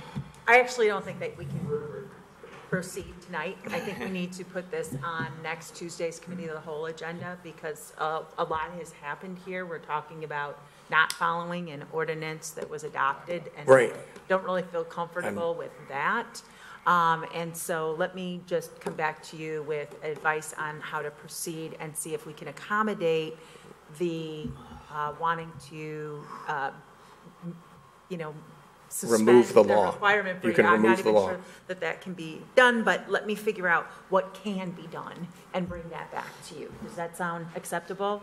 So we may or may not have a slate of appointments for our committees, but at least we got a little something going, and we'll bring it home next time. Okay? Perfect. Okay. Next. See, I just wanted the part here too that says, Let me get out my who in the scroll absence of Mr. agreement Mayor, you had otherwise something, shall tune I see. think Mr. Mayor had something to say. Your Honor? Yeah, very, very quickly here. I've been out of town the last 2 days. Yesterday, I spent the day in Oak Brook, and today I spent the day at Willis Tower in downtown Chicago, and I was surrounded on both occasions with a whole bunch of my fellow peers from the region. During those 2 meetings, I had a lot of conversations by a kind of a new phenomenon that's occurring in city councils and village boards throughout the region. And it's the following, and I certainly want to share this because we do have 3 new members sitting here tonight. There is an Illinois State Supreme Court decision that came down a number of years ago out of Champaign, Illinois, that basically says from the moment that the gavel is banged to commence a meeting of any committee or the council as a whole, to the moment when the gavel is banged that the meeting is over with, anything that's transmitted on one of these or one of those is subject to freedom of information. And it's been further, the complexions of the complexity of it has been enhanced because many cities now have somebody sitting in the closet in the corner like we do with a TV camera on. And there's a number of people then that can literally sit there and figure out, well, at 7:49, Alderman so-and-so was on his thing reading something that he had just received from, they could tell somebody sitting on the other side of the room flashed him a signal. And I am told there's been some embarrassing moments have been disclosed because people came in and they tried, number one, to hold up wanting to share their comments on their handheld device, but they were told there's an Illinois State Supreme Court decision that says everything on here that transpires during the time of a meeting from gavel to gavel is totally subject to freedom of information. And so the other thing that's become problematic is that the police, if you got body cameras on your police officers, those are also FOIA accessible now, and that's become very problematic. And so, you know, the state legislatures down here making all kinds of laws about a bunch of stuff, and that's one that they probably need to get into, because there's been some, I don't want to get into it tonight, but on the police side, there's been some very bad things have evolved because of this access to FOIA on the body camera. But people now have times and know almost exactly when it was somebody made an action here and got something on the computer, and then they're FOIAing it and saying, well, okay, what was said to you at 10:04 at night?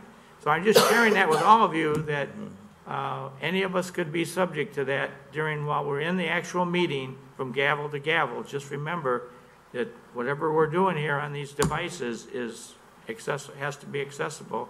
If you don't want to show it, you're probably going to get yourself and our city attorney in some deep doo-doo, because we're going to play hell trying to defend you for not sharing it. And so... just call Hillary. Take care of it. It'll Enough said, but that's what I think I just wanted to share that, because with the new people here and what I'm hearing is happening around the region, this has become quite a popular thing to file FOIA on body language or language on one of these. So just be advised that's out there.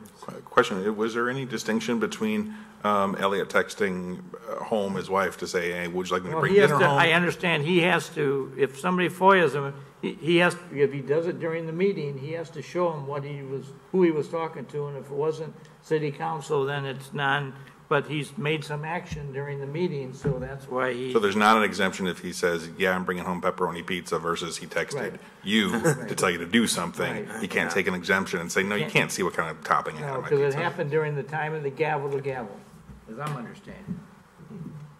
So if that's his personal computer, he has to give that up. He has to give up what he did on that during time frame. So anything that's logged in or out of there at that time. City business. Mm-hmm. So you can get a full accounting of what she bought on eBay that meeting. Whatever you're doing, I'm just saying that it's... I think it is related. I think it's related Why do you think I said to it? city business. If someone was shopping during meetings, I've never seen that before. That would not be.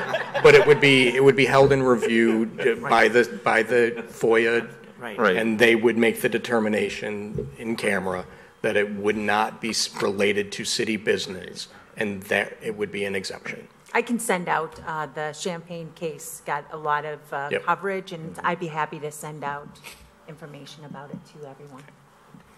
Thank you. Okay.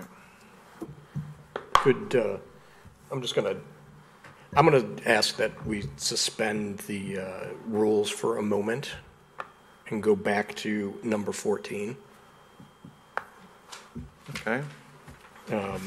On that one, since it is a discussion item and we can make motions on a discussion item, I will recommend to City Council that we amend 1-5-3-2, the standing committees, to strike having been qualified at 85% attendance. That takes everything out of it as far as the attendance, and everything else remains the same. So I second the suspension of the rule. Everything, yes. So that's the intent. Thank you, sir. Okay. And I'm doing this not because it's important that we hold ourselves to our own rules, but it is to make sure that we understand that it is not personal, that we do expect high standards for each other, and it's not against anybody. And when I had this created, it was not any cheap political move or anything along those lines. And hopefully you understand that we work together, and that's where, at the time, felt that would be a good way to kind of hold each other accountable. And to show that it's not about any ill will or anything about that, I move that, make the amendment as read. Second. So in terms of procedure, I think that I second the suspension, the motion to suspend the rules. Okay. And then we need to vote on it. You have discussion or vote on that? Okay. Let's vote on it. Motion by Callahan, No. second by Malay. Oh, yeah, first one. To suspend the rules, since we already started discussion. We'll just do a voice vote on that. All those in favor? Discussion. Aye. Wait, I was gonna say, if you were gonna take a voice vote, I would abstain and go with whatever the majority is. Me too. Let's do a roll call then. Okay, so this is a motion to suspend the rules? Yes. And then we'll have two abstain? present, Yes. Okay. present. Thank Two you. present. Okay. And the motion was by Callahan? Seconded by Malay. Okay. And this is just to suspend the rules. Right. Just to Not- suspend Not the the rules. motion that was. Right. Go backwards to item number 14. Okay, Callahan? Aye. Meitzler? Aye. Malay? Aye. Ewer? Aye. Saron? Aye. McFadden? Aye. Miller? Aye. Rosado? Aye. Beck? Aye. Knopf? Aye. Chanzit? Present. Salvati? Aye. Wolf? No. And O'Brien? Present. Thank you, Alderman Volk. It's not executive session. And now I will make my motion To recommend to City Council to recommend City Council that strike, having been qualified at 85% attendance, only that line from 1-5-3-2, standing committees, B1. Second. Second by Salvati. Okay, roll call? Roll call. Okay, Callahan? Aye. Meitzler? Aye. Malay? Aye. Ewer? Aye. Saron? Aye. McFadden? Aye. Miller? Aye. Rosado? Aye. Beck? Aye. Knopf? Aye. Chanzit? Present. Salvati? Aye. Wolf? Aye. And O'Brien? Present. Motion carried. Now we should be good for the vote on Monday. For the Now that vote on brings Monday. up the questions of anything else, so that'll go forward as we discussed it earlier. That can go on You don't have to consent. delay. That,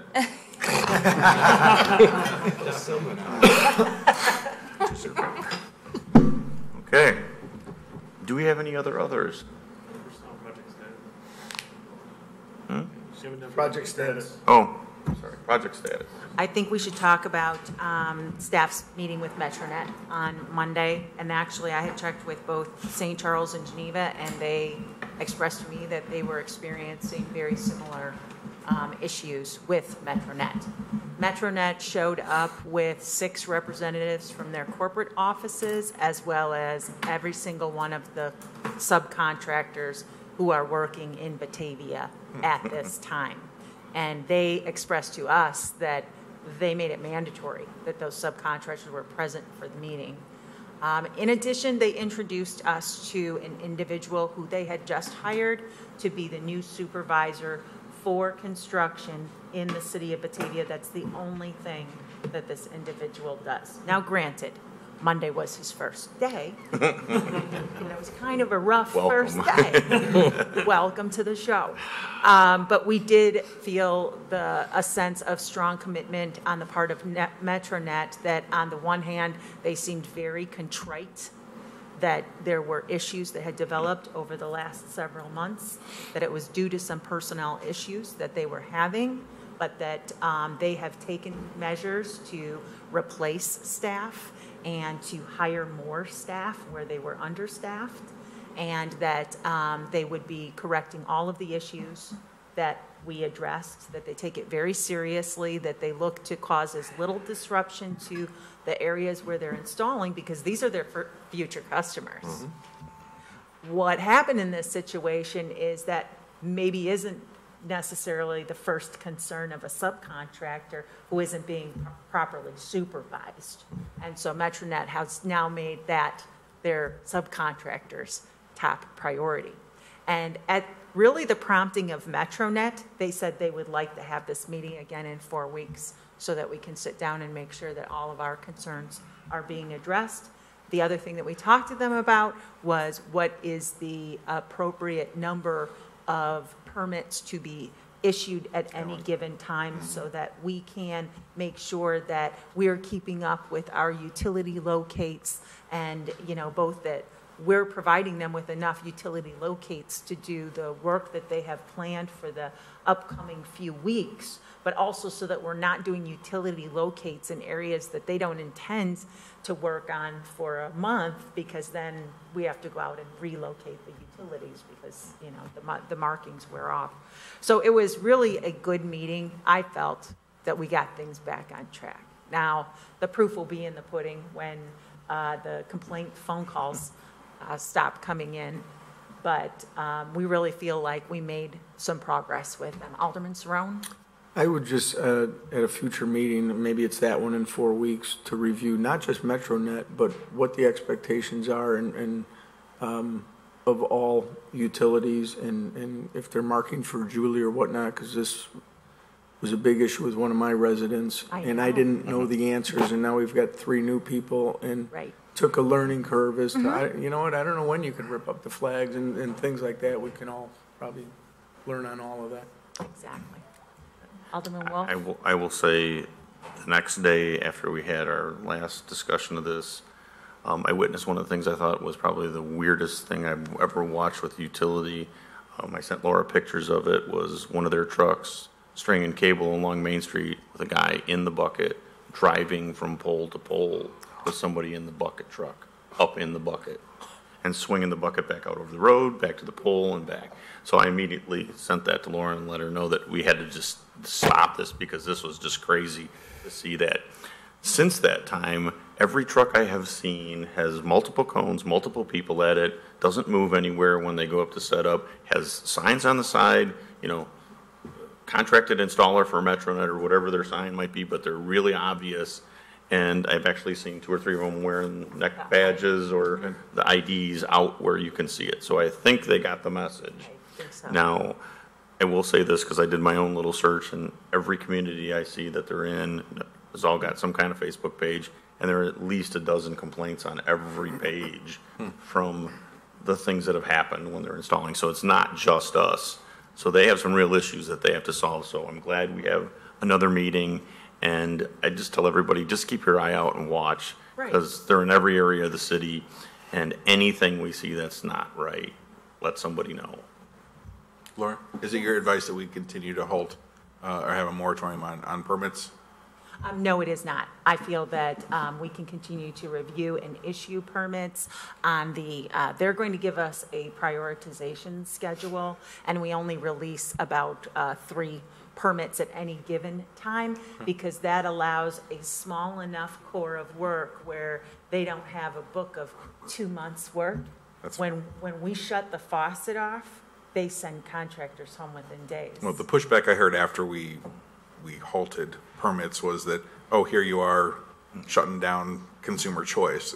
I recognize that it's important to have another choice. It's also important to have a responsible yes, it is. choice, and so I believe the process that you guys went through will keep them on the straight and narrow. I think so. Thank you. So just for clarity, we agreed to 2 permits at a time. 2. Oh, that's right. Yeah. And we had been doing 3, but that's too many for the number of utility locates that we're able to do. And I would construe it no differently if somebody is, not doing work without a permit. We would shut them down until they fix the issue, and then we would let them proceed. So it's a very similar situation like that. Alderman Meitzler? So recognizing that I kind of have a biased view on this one from where I work, I will say that I was also hit with that same argument. And my counter to that was when I asked some of my neighbors if they have any sort of experience of that in the 3rd Ward, because obviously they were doing a lot of work on the North Avenue scene. Their immediate response was they didn't know because of some of the unmarked trucks. They had no idea if that was MetroNet or something else. But I also thought it was a little bit more than a coincidence, and I was explaining to Alderman Rosado about this, that Comcast was in my neighborhood that same time repairing lines. And so I can't help but wonder if there's any sort of responsibility that MetroNet or anybody else has to notify that their lines were damaged by this contractor group, ultimately hired by MetroNet. Because that's also a bigger problem, and that explains even more why we had to shut it down. Well, one of the things that came up in our conversation is that sometimes the communication utilities do not document very well where they are buried. And so that it's hard to determine where the fault lies. Yeah, and I asked the guy that came out to fix my Comcast, which is still laying in my front yard, they have been out constantly following around these crews that are installing MetroNet. And what he said is what happens a lot of times is when they're in the right-of-ways, they have to apply by the rules that are governing them in the right-of-ways. From there, the boxes to the drop to the house, sometimes they're 4 inches deep, sometimes they're a foot deep, sometimes they're barely below the grass roots. So that's the real problem, and that's where most of these that were service cuts to somebody else other than hitting gas mains and electrical, that's where the problem is, because that is truly almost unregulated where they go. Because I don't think we have any permit requirement or anything for the drop from the box to the house. So that's, I think, where a majority of this issue is, and whose fault that is, that's for them to argue about. Let them argue that out. Yeah, I was just going to say, I did not have any problems in my neighborhood. I actually have had good service. To the point about the competition, I think it ought to give pause to the other providers that this entity is doing so much business they can't keep up, that problems are occurring. That ought to tell the kind of the market what's going on right now, that they're turning over customers and they're losing a lot of customers, and it's because of that they're running into issues. So we're not really kind of stopping the competition. We're actually kind of helping them, because then they'll get back to being on their normal good service, which is what I had and other neighbors, and they'll be back to having the install problems will be gone and no problems with service. Comments? Are there any other projects that you want to hear from? Because we do have 3 executive sessions. Don't know of anything else we need to go over. Just got one item for other. Elliot and I have been talking with some residents in our ward that have, over the recent sustained rains, this affects about 50 homes, have been having their sump pumps going on constantly for a couple weeks on end here. And they were looking for a permanent solution to that. Right now, the city is doing pumping as necessary, but it looks like this is easily $1 million project, and it probably is something we need to review for the 2020 budget. Yeah. Just one area, or? Yeah, identified as Crestview Meadows. I mean, it's okay. But yeah, and understanding that there's a plan to get there is one thing, but in my conversations, which, much as Mr. Mayor, you had said, you sometimes get ambushed when I go to the elementary school. Sometimes I can't avoid conversations. It was also, what is the city doing to monitor, to recognize that, if there's a day or two of rain, that area is getting water in the basements, period, end of story, done. A couple of them have already replaced some pumps. A couple of them are running 2, and every minute and 5 seconds, that thing is kicking off another discharge. So it's not just, is there a long-term solution in the plan, but also what are we doing to actively monitor and resolve as it comes up? Yeah, just a really quick, I just want to thank the mayor. This past Friday, the AGS 4th graders went down to Springfield and asked the mayor, session was out, and he called Senator DeWitt to ask him if the kids could meet him, and Senator DeWitt came home, but he did ask the Springfield senator, Senator Steve McClure, who took time out of his day, doesn't even represent the kids, and he had to go tour flooding area with the governor, but he took time out for Batavia students to take them on the Senate floor and ask them questions. So sometimes our Springfield, they do good. And those fourth graders got more done in one day than Springfield did in the last 3 months. Wait for some sort of. Nikki didn't burn down the place, so. That's a win. I was gonna say, or give them another week and. Do I recall that there was a broken bus window? Yeah. Yes, Yes, there was. Okay, do we have any others? If not, we are going to go into executive session for the purpose of sale or lease of public property, collective bargaining, and personnel. Have a motion? So moved. Second. All those in favor? Aye. No. Opposed? Motion carries.